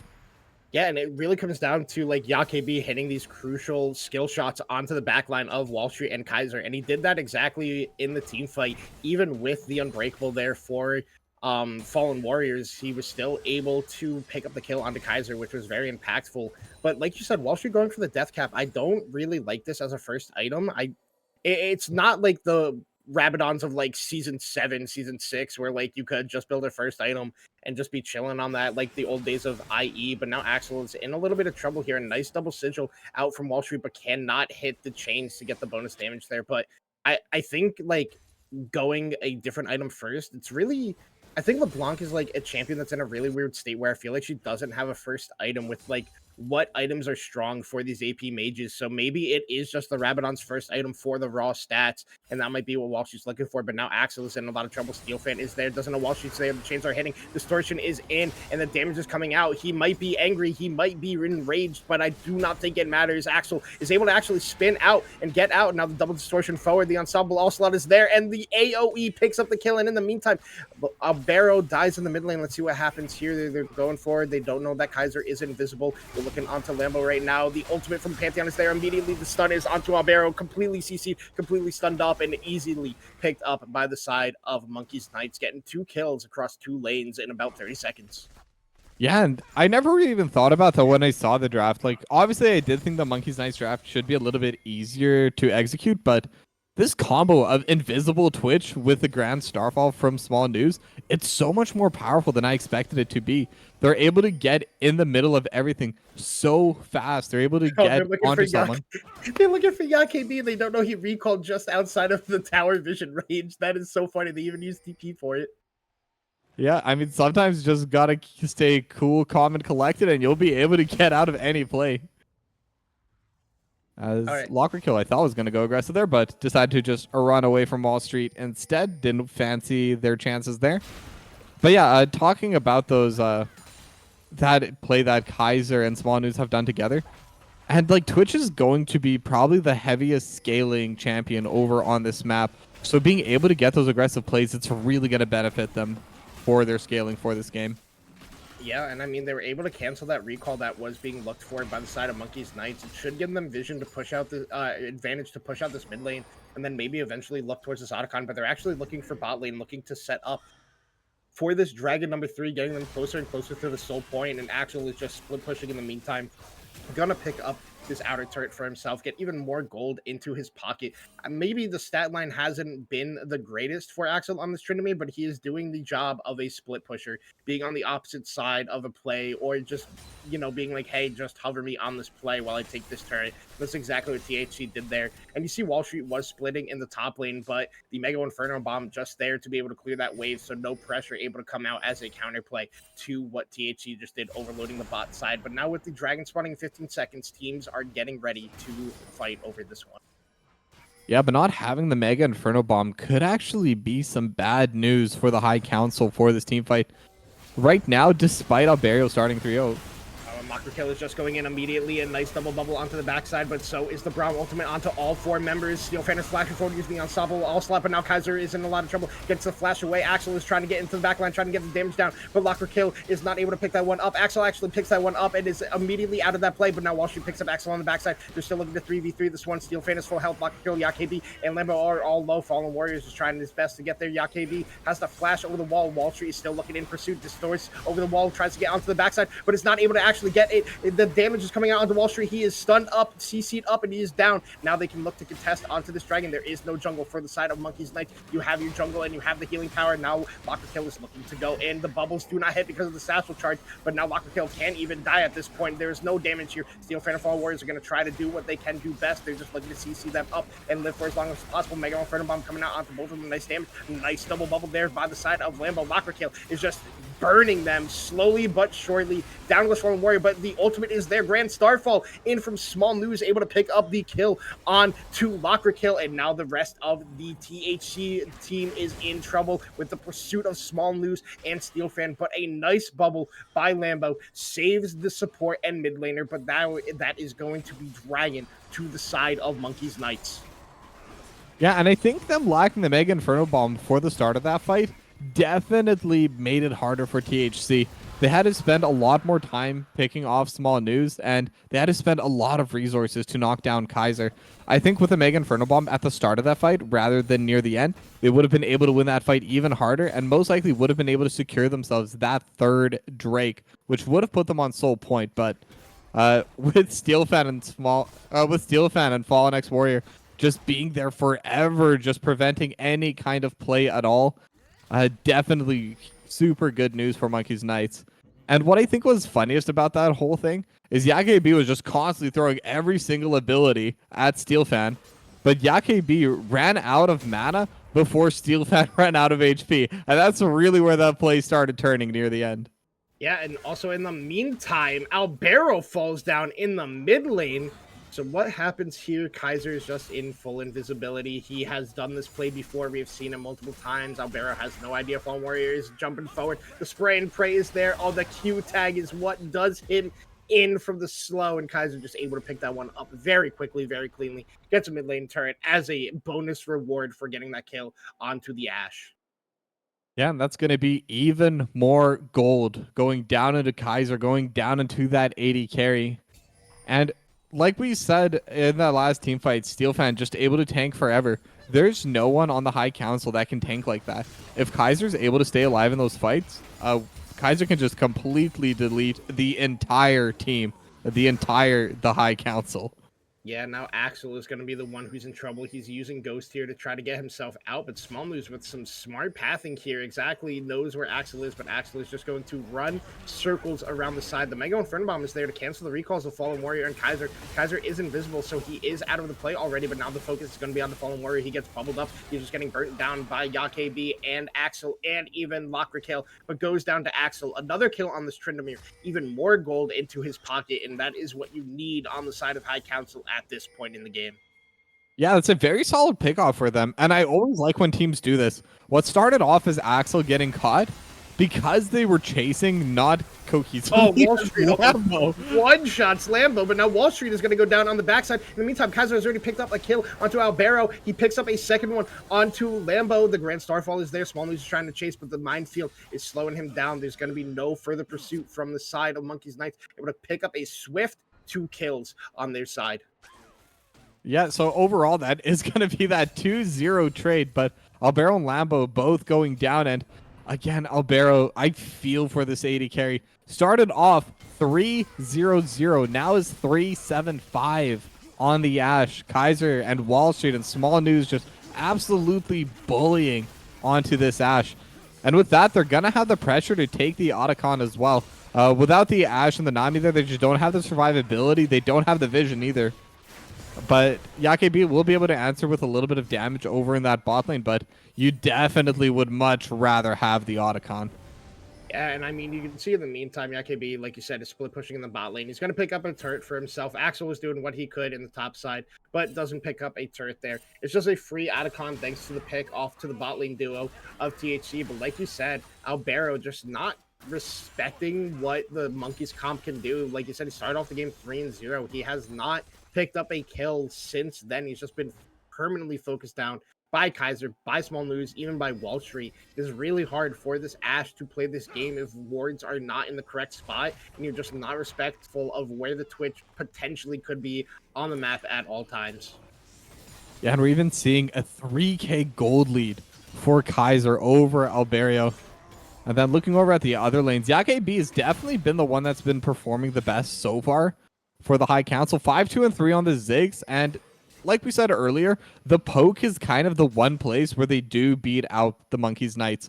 So having all your gold be on that member who can do that big burst damage, who can get those pokes, as Lambo kind of go down here just 4 shots. But yeah, I'm just going to ignore that for now anyway. It's the one place you do want the gold onto the High Council. And if they're able to set up early for an objective, if they're able to start chipping away at the health bars before the fight breaks out, maybe they can win out. But again, it's going to be so difficult for them. Yeah, and immediately also down is Locrikill, as Kaiser and Fallen Warrior have just taken over this game with the Twitch sneaky plays that he keeps getting. Kaiser, you know, was 5-5-5 at one point and is now just 10-5 out of nowhere on this Twitch. Really turned into a hyper carry and a really, really strong late game threat. I think credit to High Council. I think this is the most Kaiser has died in a game so far this season, but it does not seem to matter at this point as he just keeps using this ambush, keeps looking for these pick kills with the rest of his team. He is a very good Twitch player, but now with the dragon spawning up, we can see that Monkeys Knights is focusing on that one, while at the meantime, the High Council looks like they are going to position around this Baron. They can't take it because they do not have their jungler, but they're at least going to secure vision around this one and be ready for a play in the near future. But now Wall Street is taking a whole bunch of damage. Mega Inferno Bomb got him super low. Axel, sadly, that was the clone, not able to pick up the kill on that one. But overall, it is just a dragon trade off 2 quick pickoff kills from Kaiser. Yeah, and they're a very tanky team. If they're going to be able to get this soul for themselves with 4 Ocean Drakes, I don't know how they're going to be able to take them down, because the chip damage isn't going to matter when you have a 4 Ocean Dragon soul. So there is a little bit of a timer for the High Council. They need to try and, frankly, get the Elder spawned on the field, because for the High Council, I genuinely think they'd have an easier time playing into Elder than they would into Ocean Soul. And I'm not saying that because it would be easy. It would be really difficult. Just, it's the best of the 2 worlds. They really need to try and get it going for themselves. And we are seeing now in the top lane, Axel couldn't even break Steelfan's shield. And that's just what's naturally going to end up happening when you are into that Scion. And that's where I said earlier at the start, the grasp just falls off because eventually you need that extra damage, that extra attack speed, and right now it's just not there for the Tryndamere. Yeah, and I also really like this build that that Steel Fan has gone for, going for the Randuin's Omen to reduce the amount of damage that's going to be coming out of Tryndamere. Those crit autos aren't really going to matter as much. And then also the Force of Nature is such a smart pickup because in these team fights, it's just the same spell that's dealing this constant AP damage to him. It's the ultimate from the Udyr. It's the bouncing bombs from the Ziggs. So he's just going to be taking less damage from that overall, which makes it even harder for him to kill. We've seen it multiple times so far this game. So Steel Fan, with a really smart purchases in his inventory, credit where credit is due. He's been playing great this game on the Scion. But overall, I think, like you said, it would be really hard for the side of THC to play into this Ocean Soul because their pick doesn't matter.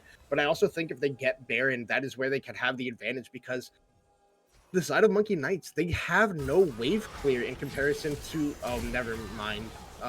Why would you clear waves when you can clear champions? Yeah, so let's see what happens. Lambo's just sitting here, playing respectful. He is literally under his turret.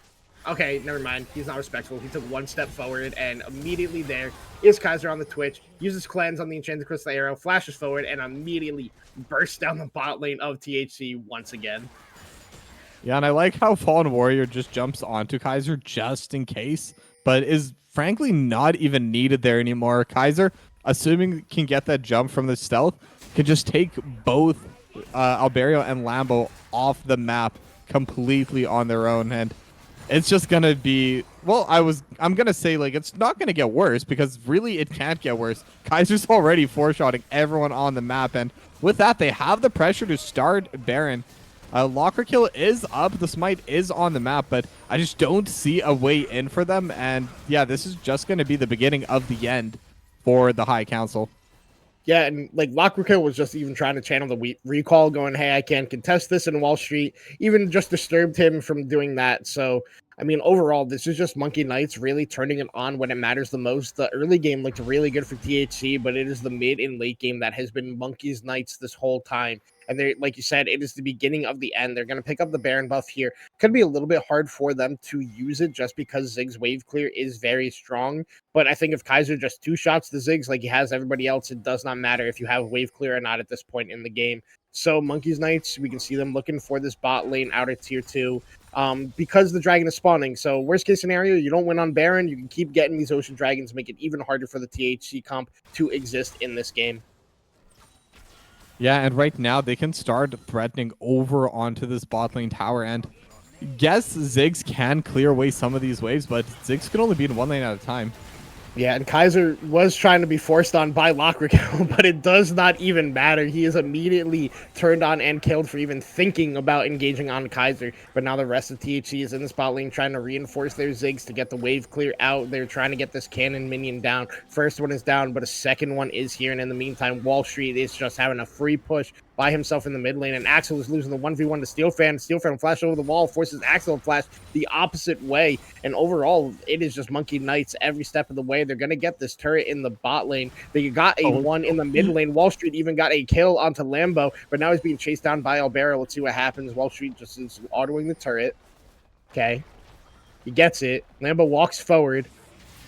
All right, Sigil Dissonance Chains immediately down. Doesn't even need Chains 2 as Wall Street to pick up that kill. But now Alberio is still chasing him down. He misses the volley. Wall Street is still in a lot of trouble here, but with the cooldowns back, he just distortions over the wall and gets out of that play. Picks up a turret and a kill for himself in the meantime. And now the rest of his team is here in the mid lane, trying to pick up this inhibitor as they are also split pushing in the top lane with Wall Street flashing forward is Fallen Warrior, but nothing comes out of that play. Yakebi flashes respectfully to not get engaged on, and now Axel is going to try to clear this wave, but it is not possible. Gets chained up, but no CC coming down there. The dissonance is used defensively. Overall, the base is broken, but not down for THC, as they are able to try to look for a fight once Lambo has respawned. Yeah, and it's really showing just how bad the situation is for the High Council, because when Kaiser jumped on Yakebi there, Spray and Pray was on cooldown as the Enchanted Crystal Arrow close, but could have actually been an opportunity for a play. Cleanse is currently down for Kaiser, but now Kaiser is going to be able to go aggressive. Yakebi is just dead. He has no flash. The satchel charges he used to bring him in. Wait, no, he goes to stasis. He goes to stasis wave. He's going to die from the burn, and now Albero is also even in a whole lot of trouble. Flash forward is Locker kill. They're looking to try to get on Kaiser the best they can. They're doing everything in their power to kill him. He's going to get a trade kill back on to Albero. He's still fighting in this one. He has not fallen yet. He picks up a triple kill. The bubble is onto him. It does not matter. Is this the pentakill? Are they going to give it over to Kaiser? Small News picks up one in the back line. Kaiser does end up falling to Axel, but Axel is just CC'd up forever. Another kill to Small News. A 5-for-1, and the game is going to be Monkey's Knights. I mean, I think that's literally the best case scenario team fight for the High Council as well. They're just so far behind, and Kaiser's just so powerful with 3 Ocean Dragons. They managed to land everything, but even when you land everything and the kitchen sink, if it's not enough, you're not going to win the team fight.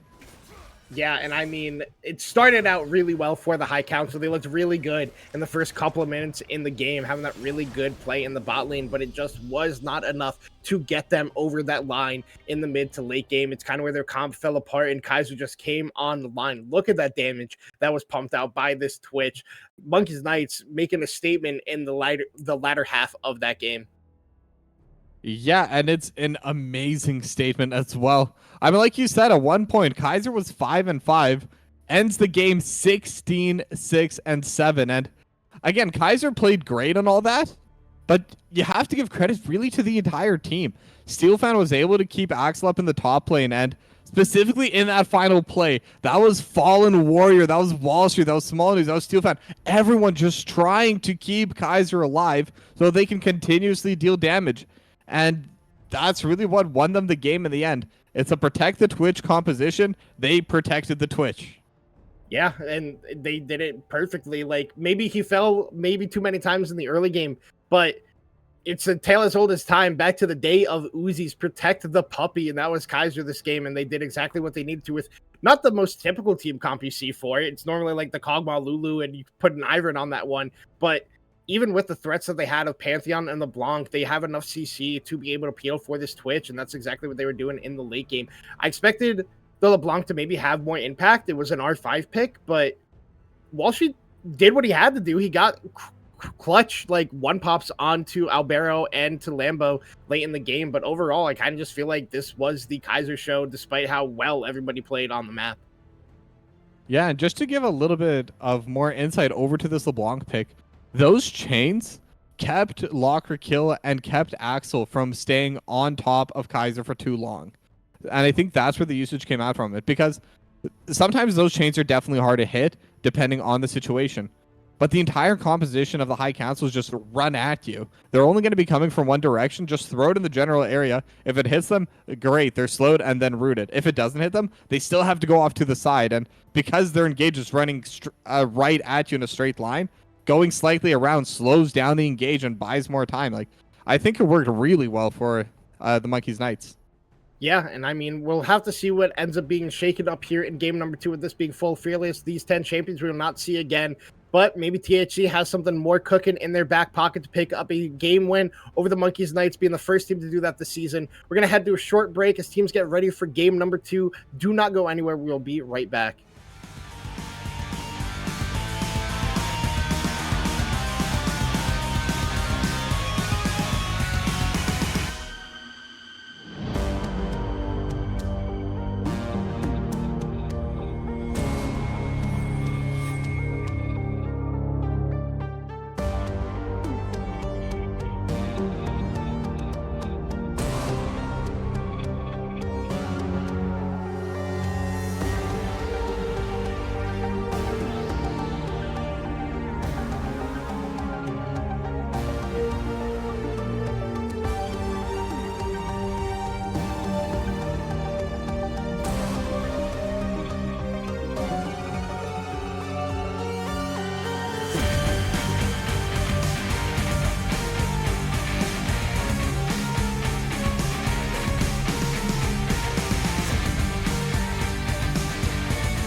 And welcome back for game number 2 between Monkeys Knights and the High Council. And we are quickly into picking bans here, as the Monkey Knights will be on blue, THC will be on red. Brand going to be the first ban, not wanting to give the fire for THC, if you know what I'm saying, Toki. Yep, I know exactly what you're saying, because definitely should not be there. Once you start burning it, that's when the plays really start coming out of this team. The High Council is always ready for it. But either way, the all jokes aside, they do get rid of 2 of the burn champs on the side of Monkeys Knights. They get rid of Brand, they get rid of that Lilia. A lot of DPS going to be missing that way, and then Varus going to be the next ban as well. While the High Council does seem to be focusing on the 80 carries again, I expect this final ban will be the Jinx again. But they've already banned the Lucian, they've already banned the Volley Bear. So not too much of a difference going into this game too. Yeah, and I mean, I'm really hopeful to see if the Monkeys Knights pick any of the champions that I memed with them about. But Kaiser, not a man of his words, not picking either 80 carry that I told him to pick. Just going to first pick that Caitlyn, keep it simple, keep it boring, and getting ready to get a quick 2-0 here tonight. But now the High Council looking towards the Smolder. You know, maybe that's the answer that they need for this late game. Everybody knows Smolder. It's not as powerful as, like, patch 2 release Smolder, but like it is still a strong champion. It still has that execute once you hit late game. It is still the dragon in training that everybody knows. Not everybody loves though. So going to be locked here for the side of the High Council. I'm hoping that they change it up in draft. Well, they kind of have to with it being fearless, but I'm hoping they have better engage options in this game than they did in game number 1. Yeah, and I'm sure they will, but at the same time, with the Smolder, you don't necessarily need as much engage. I think they were just in a position where last game, like, they didn't really have a good hyper carry. They didn't have a good death ball comp. Their team composition was just kind of 5 solo queue players, in my opinion. But this already is going to be pretty strange. It's definitely different, I think. They definitely did the first part that you asked of them.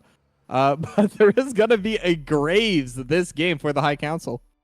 I mean, speaking of 5 solo queue players, Graves is the pinnacle of like a solo queue champion. It's kind of feast or famine. You either start the game with like 6 kills and you just hard carry a game, or you die 6 times and you're kind of useless. But it's going to be tough pairing up into a Xin Zhao. Yes, his passive is going to be helping him a lot in that trade, but if you're not getting all the damage out possible because the ultimate comes out from a Xin Zhao, you're just going to be kind of a useless champion. And Talia is a good pick into Graves as well. He can't dash around in a team fight as much as he's looking for if that Unraveled Earth is down. So I really do like that pickup here by Wall Street as the number 3 pick, and also pairs really well with Xin Zhao. So I'm liking what Monkeys Knights has drafted so far here again. Well, the High Council, they got the Smolder, they got a Seraphine. It's pretty good 2v2 bot lane. It is scaling, it lets them have late game options, but the Graves is sort of the only outlier right now, and it makes a lot of sense if you only got 3 champions locked in.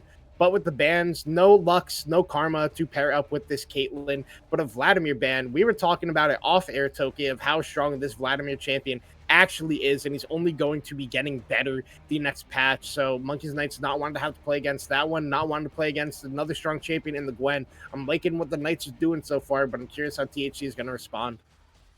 Yeah, and again, I'm just not really a fan of their draft so far. And you were saying Smolder, Seraphine, definitely not weak 2v2. But at the same time, if I'm the one piloting this Caitlyn, I'm already confident. I don't even need a support. I could probably take these 2 on. Just because Caitlyn is just so strong alone in lane. Smolder does not have range, especially early on. Doesn't have the AoE in the queue. Doesn't have the wave clear. I can only sneeze, literally, with the Achu ability over onto the Caitlyn.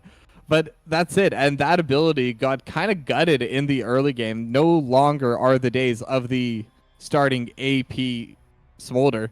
And now with the Leona, they have so much burst damage. Even with the Seraphine shield, I don't think it'd be enough. I think if they're able to get a good Zenith Blade into a stun into... Honestly, that's basically it, just as long as Caitlyn's in range for a trap. Like, they can one-shot either of these 2. Yeah, and I mean, Monkeys really just rounded out their comp super well. The Leona for the engage options does pair well with Caitlyn. Everybody thinks, oh, Caitlyn's such an oppressive laner, just pick double range and you win every lane. You pick CC with Caitlyn, it does the same thing because she just immediately gets a Yordle Snap Trap down below them, gets the double headshot if you hit the 90 caliber net, and it's just so much burst damage that just comes out so quickly. And Urgot, this is another Steel fan champion, so I'm a big fan of them picking this up here for him. But THC, they're giving us what we wanted. We wanted some better engage options in game number 2. They're going to pick the Ornn, but I don't know how much it's going to help their team comp. I think the Graves is my biggest issue with what THC has picked here. I mean, if Lockerkill feels confident on his champion that he can carry this game, I mean, give it to him. Your best shot is to pick what you think can win against the best team in the league, so it looks like that's what THC is really going for with that Graves pick to me. One thing I really, really don't like about their team comp, and like just for everyone watching, like it's not that I'm trying to bully the High Council. It's not like I have a bone to pick with them. I actually really think they're entertaining, and if you saw the Otter Talk, I actually had a lot of good things to say about this team. I just don't have them to say for this game right now, because Smolder needs time to scale. Graves needs time to scale. Seraphine needs time to scale. Victor needs time to scale. Ornn needs time to scale. They have no one for that early priority. They have no one for that early tempo. And then on the other side of it, Caitlyn, Xin, Leona, Urgot can do it. And then Talia is going to be there to scale in for the late game. Urgot's going to scale to the late game too. Maybe not quite as strong as THC, but I mean, I think this is Monkey Knight's game to lose.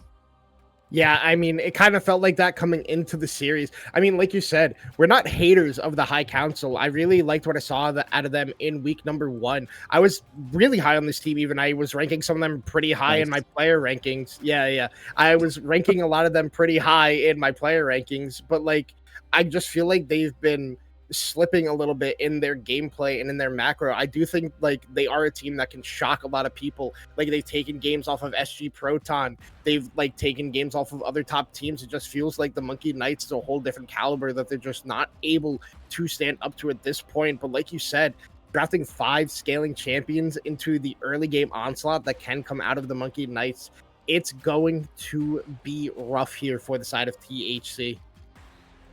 Yeah, maybe if they can get a couple early pickoffs, they can kind of be in a good spot. And Caitlyn does have a pretty weak mid game. A lot of people think that Caitlyn kind of struggles in the late game, but it's actually the other way around. She's kind of a parabola. She's super strong in lane and then falls off so hard until those 3 or 4 items come out. And then once she has the range again, once she has those items, then she can fight. But there could be an opportunity for THC in the mid game, but they have to be ahead and they have to be organized.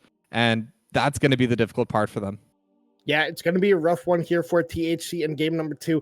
I mean, if they're looking to just go late and win the game, they have the comp to do it, but it's just a question of can they withstand in the early game. We're going to find out when we come back from a short break here as we wait for the spectator delay to finish up. Do not go anywhere. We will be right back for game number 2 action.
And welcome back for game number 2 between Monkeys and Knights and the High Council. And before we get into the action here, a quick shout out to ProComps, our sponsor and a game changer app for the League community. It isn't just like your other tools, it's your personal draft coach, perfect for both teams and solo players. In fact, you can pair it with any other app you use. With ProComps, you'll receive real-time drafting advice with tailored champion picks and ban recommendations. It stands out with the features such as the ability to generate champion pools in seconds that you can share with your friends, a post-draft guide to attack the game. You can generate comps based on your preferences. Coaches and analysts can even create personalized tier lists. Think of it as having a virtual coach and strategy toolkit all in one.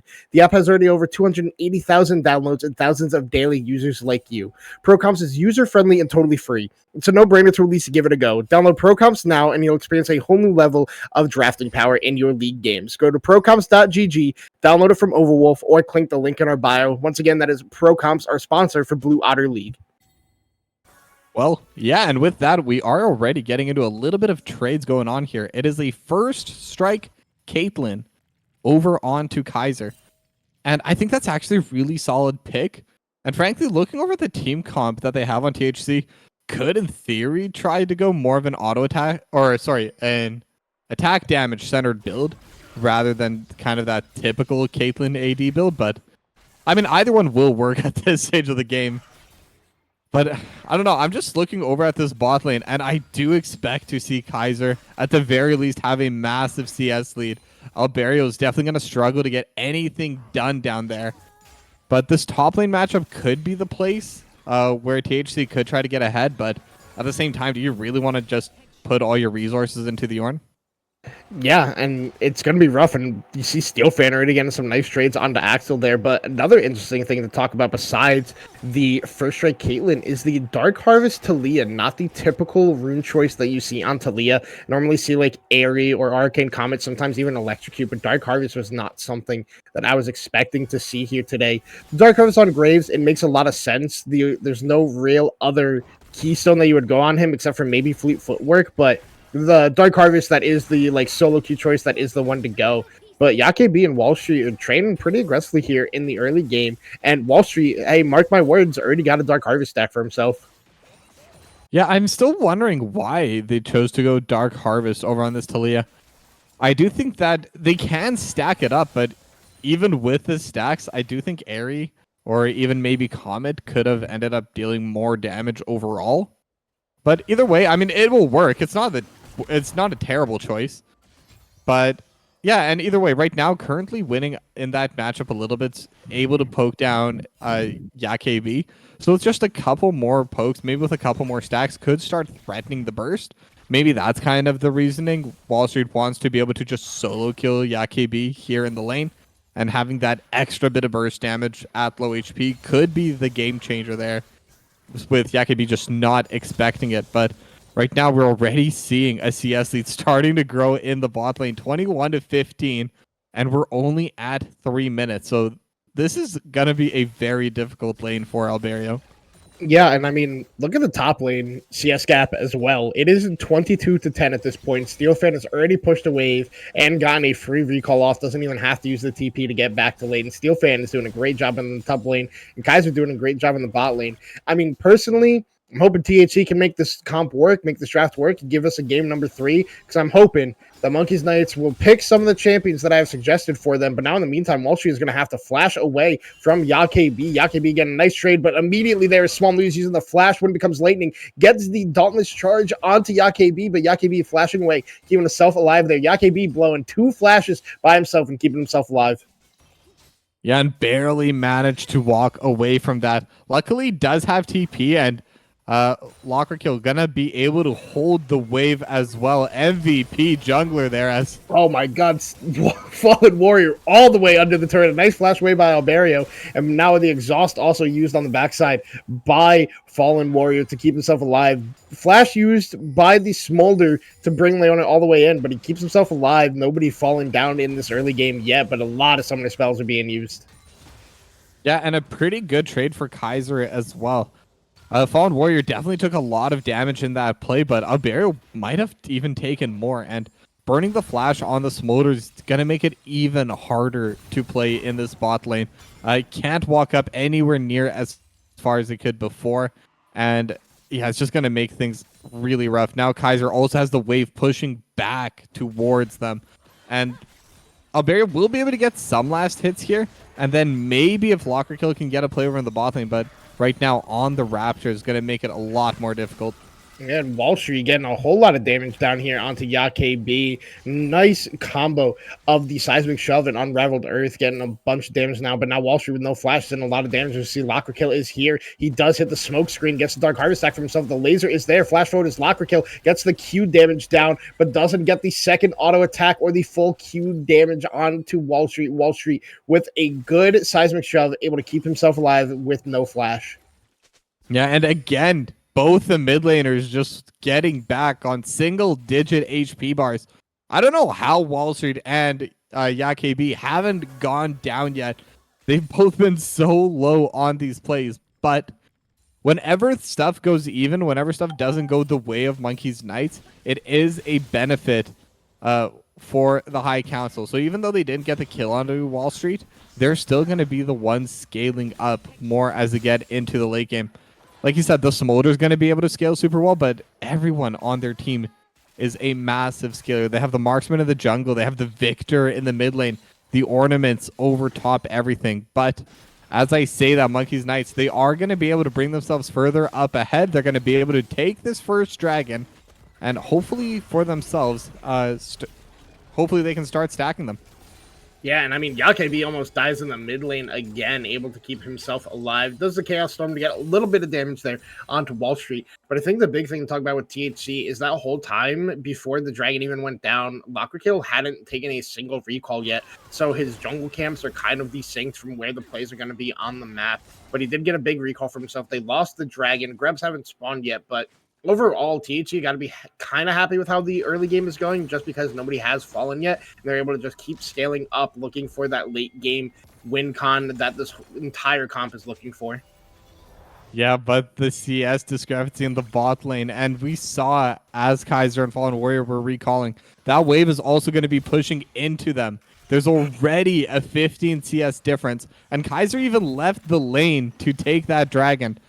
This bot lane starting to get out of hand. Kaiser's just going to be in a much, much better place. And I was hoping to see this, and it is going to be the Serrated Dirk first item for Kaiser. Once that level 6 ace in the hole comes online, could definitely start threatening onto Alberio and Lambo.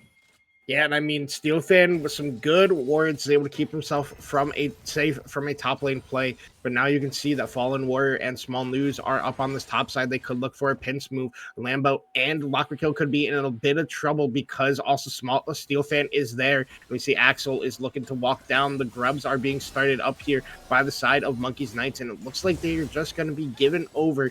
THC not looking to go in to fight for this one at this point in the game, going, hey, we scale, we can give away a couple of these objectives. But now in the face check is Lambo. He's going to get CC'd up a Seismic Shove into the Zenith Blade, into First Blood over Small News, picking that one up for himself there early in this game. I'm actually surprised that's First Blood. There's been so many plays where people would get taken down so low that I assume at least one of them ended up being successful, but I guess not. But that's going to be the Grubs and First Blood going the way of Monkey's Knights. They're waiting in CS in the top lane. They're tied in jungle and mid, but even being tied on a Zen is pretty good because Graves should be one of those power clears. And then bot lane. While that whole play was going on, Kaiser got a nifty combo onto Alberio, and Alberio was forced to reset. And so things are just getting worse and worse for the High Council. Yeah, and I mean, they're just banking on the late game for this team comp. Lambo, not a respectful path that he was taking there, just face checks Wall Street and eats a full combo and is just quickly followed up by the Monkey Knights. But now Locker Kill is in this bot lane. I'm not sure if they win this even in a 2v3. Kaiser has created a lot of space there. Damage is trying to come out. The stun is there. Mom is over top, but Kaiser has created enough distance. Fallen Warrior able to keep himself alive. They do take a lot of damage, but nobody falls. They both just use a flash to keep themselves alive, and nothing is going THC's way in this early game. Yeah, they just didn't have the lockdown for the play. The issue with Seraphine is you kind of need something else to be there for that eat a root. and then the ultimate not available. It is going to be up now, so in theory they could look for a regank here, and actually they might be. Lockkill go. got spotted, but now Steel Fan taking a turret shot, taking the Ornhorn as well. But there's just no damage there from Axel at this point. I'm not sure why we're using the ultimate at that point, but now Lockkill is going to be face checking the bush. He's just full CC'd, comboed up. Fallen Warrior going to easily pick up that kill from the CC combination that's there. But now YaKB is in a whole lot of trouble. The Seismic Shove is back, and he is down. Small Moose picking that one up. It does not matter that the Chaos Storm is there. Wall Street staying alive. Yeah, and that's going to be the Feats of Warfare going the way of Monkey's Knights. They're up almost 3k gold at 10 minutes, and most of that's just from just small little plays, being able to farm better. Sorry, I was in the middle of a drink when the action broke out bot lane, but ended up with nobody falling. The ultimate was used by Lambo, but it did tag Kaiser, but Kaiser was just so far away thanks to the Caitlyn range advantage, but now Small Lose is looking to tail this play, look for a kill. The Locker Kill is getting some damage onto him. His bot lane is following up on this one. He's trying to get away, but Wall Street is here, and now the side of THC is in a bad spot. Flashing away is Lambo, but he still falls down, but shut down. Small Lose, Locker Kill picking that one up for himself. They're able to link up with YaKB. Steel Fan is here in the mid lane. But overall, THC able to finally get their first kill on the board. Sadly, they lose their support again, but you'll take what you can get at this point in the game. But now Wall Street is not relenting on this play. Nice seismic shove back. Locker Kill is just going to be CC'd up. He's going to fall down again. Wall Street picking up his second kill of the game here and not being respectful of the continued play that Monkey's Knights was going for. And in the meantime, I mean, Axel's hitting on the top turret, but Kaiser's hitting the bot lane turret, so you got to be happy as Monkey's Knights. Yeah, you definitely do, and I was going to mention, on one hand, Locker Kill did get the shutdown onto Small News, so that will be a little bit of extra help. But the way that the map was set up when that play ended, Alberio was completely zoned away from that bottom wave and ended up missing even more CS. And that is so necessary when you are playing that Smolder. You need to be able to farm. You need to be able to get those stacks going. And if you're not in an area where you can, you're just slowly but surely delaying yourself to be further and further into the late game before you become a relevant champion.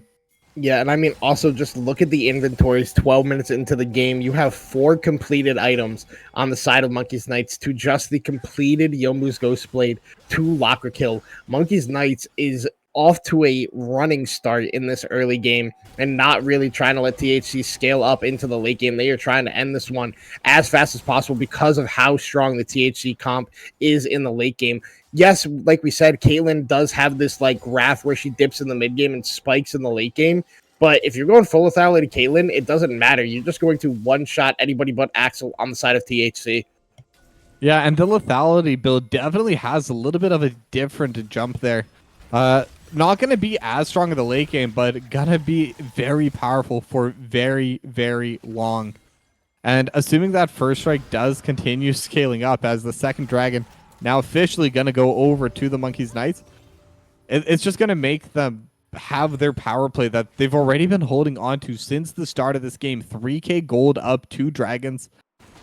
And I'm yet to see any kind of play to show from the High Council that they can start bringing this back.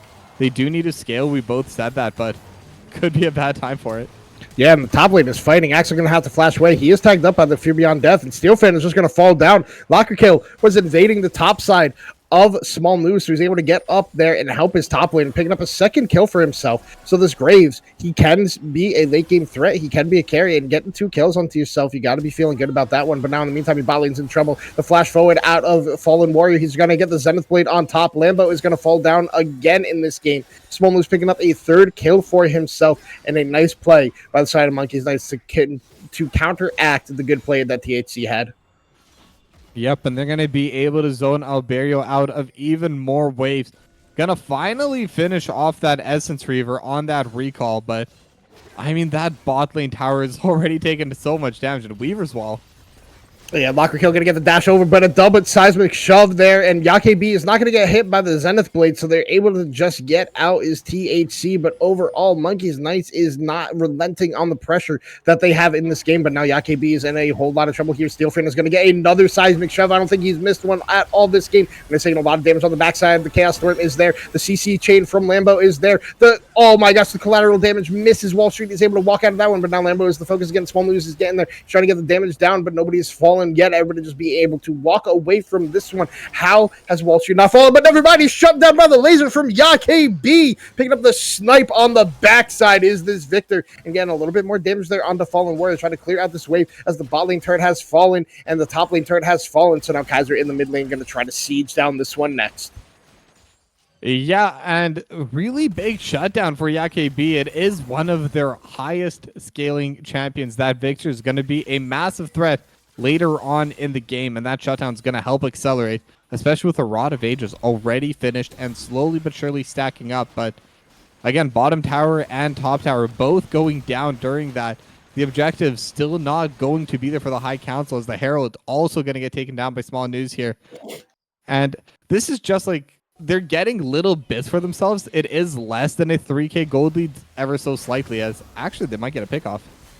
Yeah, Kaiser in a lot of trouble here. The beat drop does not CC him up enough. Fallen Warriors looking to re-engage. He hits his Zenith Blade onto Locker Kill. Locker Kill taking a lot of damage. The Soul Flare does not hit up onto anybody, but now THC is going to look to push forward, but not go too far. Nothing coming out of that play. They're able to escape that one. On the barrier used by Kaiser, they're able to withstand some damage, but the pressure is still there from the side of it. The beat drop hits onto Fallen Warrior. Kaiser's taking a little bit of damage, but is able to get away. A nice pilled over Peacemaker onto Lambo. Lambo at half HP. We see Wall Street looking for the flank play, but not going for it just yet. The gate is used by Locker Kill, but the mid lane turret is still really low and could be in pressure very soon. And it's being pressured right now. That's already been taken down, and now they're looking for more. They're looking for this tier 2 in the mid lane, and with the 6 grubs, with the Herald, they should definitely be able to take it. As they start looking forward, but it doesn't look like the engage is going to be coming out. But again, another 2 turrets. Now it's still up to 4k, as Axel also in a bad spot. Yeah, Axel is probably going to fall down here, but he's looking to get the trade back on the Steelfan, but Steelfan able to pick it up with the final shot. The seismic stuff is there on the YaKB. Barrow is getting tagged up on the backside, and into the back line is Small News. Uses the crest guard to take a lot of damage down. Barrow already falling down, and now the rest of THC is going to have to run to the hills. YaKB is trying to do the best he can, get a lot of damage out. The Weaver's Wall is there. They're looking for the pickup. They're looking for the chase. A flash away, Libero, but now Locker Kill is CC'd up, and he is going to end up falling down. Kaiser getting the kill onto that one, and running with tails between their legs is YaKB and Lambo, as Monkey's Knights gets the play they're looking for and gets away with it. Yep, and again, they're still pushing in the side lane. Steelfan going to take that tier 2 over in the top side. And I was saying they were able to hold it to that 3k gold deficit, just going in and out of that. And now it's up to almost 7k for Monkey's Knights. And I mean, looking over at this gold chart, it seems to be basically in every single lane, but especially in this bottom lane. Kaiser at 8,000 gold. Granted, some of that's going to be from the first strike, but I mean, they're still almost doubling the gold that Alberio has, and this is just going to make it so difficult for them to play. The Caitlin's going to be scaled. At this point, we talk about that dip in the graph. It's already gone. That doesn't matter anymore. Yeah, and starting up this Dragon number 3 is Monkey's Knights, just looking to get onto the soul point, try to end this game as quickly as possible, as they do have this advantage. They're up almost, they're getting close to encrusting 10k gold at 20 minutes, but like we said, the later this game goes, the more it benefits THC, but I don't know if Monkey's Knights is going to give them the chance to get there the way they have been playing this game. They've been hyper aggressive, just making plays left, right, and center, and not giving THC any breathing room in this game. I mean, Locker Kill, yeah, he's been counter jungling, but it does not matter because Small News has been making such great plays around the map. Is still pretty even in CS despite losing his jungle, because the meantime he's losing his blue side jungle, he's taken away Locker Kill's blue side jungle. Now Fallen Warrior is looking for a little bit of a pick, but he is disconnected from his team and he is caught out. They could look to go for this one. The flap already used by Albero, but now Wall Street is looking for a seismic sub, only hits it onto Axel. Locker Kill dashes over the rocks and gets CC'd up. He's just going to fall down immediately into Kaiser. The bomb is over top. The ultimate from Axel is over top. Everything is being used. Fallen Warrior still has a falling and he gets the flash away. We seal fan on the backside. Double kill already in there for Kaiser. A triple kill for Kaiser, and it is just a clean win for the side of Monkeys Knights, picking up an ace before 20 minutes in this game. Yeah, a solid 5-0. They have a wave here, and typically taking the early inhibitor isn't that great, but I mean, right now may as well. They're already on pace to end the game within the next 5 minutes, though it looks like they're calling off the inhibitor anyway. I actually think right now it would have been okay.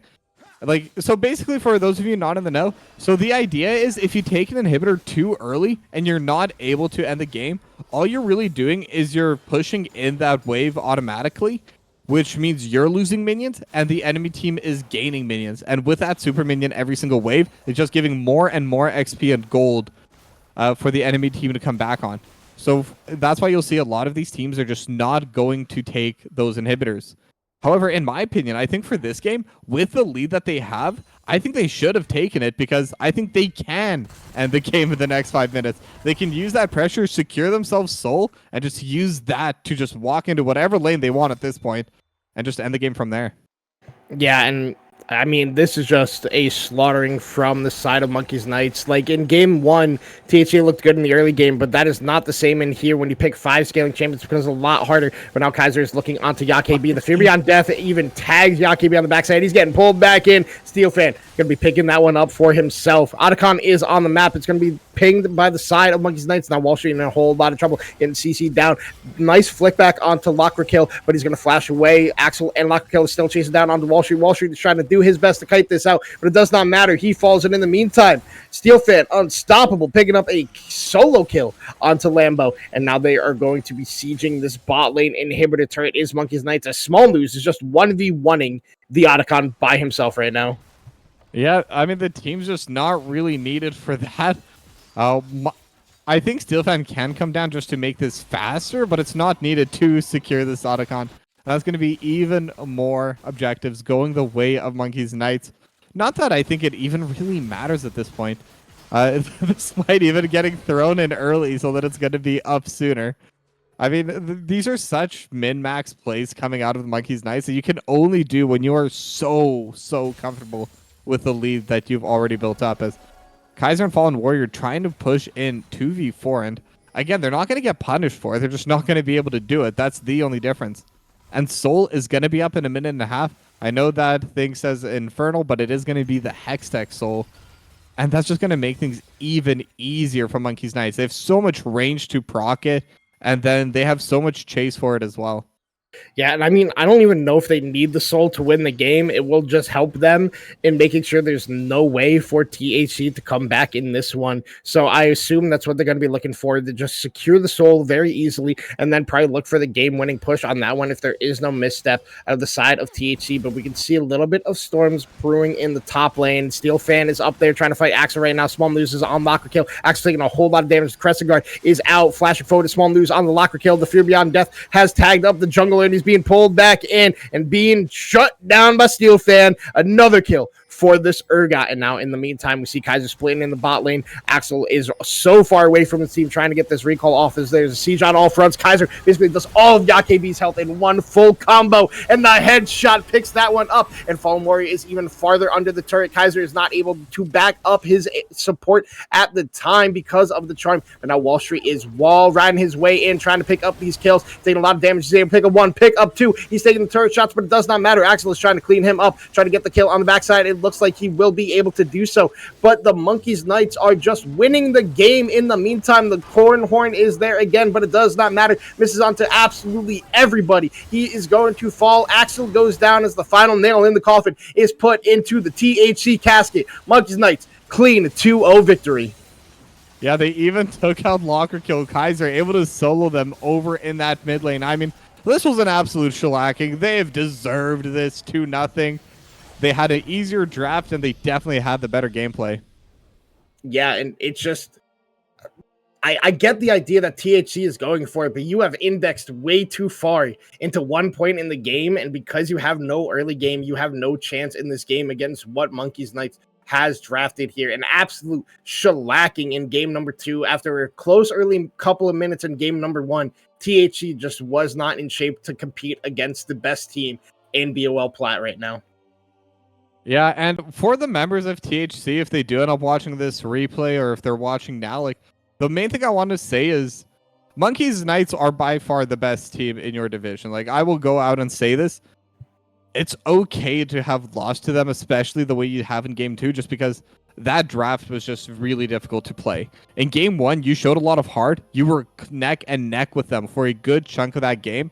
And I think that's the play that you should start looking at. That's the play you should start thinking. What would have been needed in order to get that one extra little step ahead? Because the potential for this roster is definitely there. It's just, again, it's difficult to bring out with the Monkeys Knights, but I think they will be able to do that later on. And I mean, again, I'm talking about THC, Monkeys Knights. They're definitely the star of today's show. They got a massive 2-0 with just an absolutely one-sided game in 2-0. So, I mean, huge congratulations to them. Yeah, and I mean, this is the team to fear for playoffs. I think this is a lot of people's favorite to win it all. It kind of just looking at their roster, there is no flaw in their gameplay. It will be very hard for any team who faces up against them in playoffs or the rest of the regular season, still not dropping a single game. But the question I have right now for you, Toki, is who is your MVP for this series? Apparently it's Wall Street, but I mean, I kind of agree.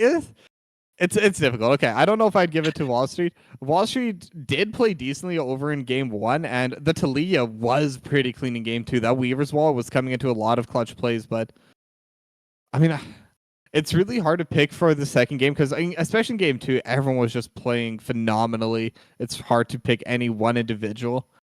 And I'm trying to think who really took over game number 1 for them, and I don't know.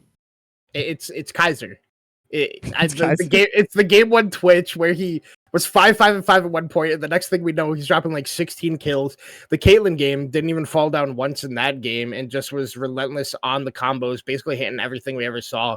I mean, I like you said, it's really hard to choose on Monkeys Knights, especially with that game number 2, the way everybody played. Even with game number 1, everybody did their job just protecting Kaiser, but he's the one who obviously benefits the rewards. You're on the carry, so you're going to have the best stat line walking away from the game.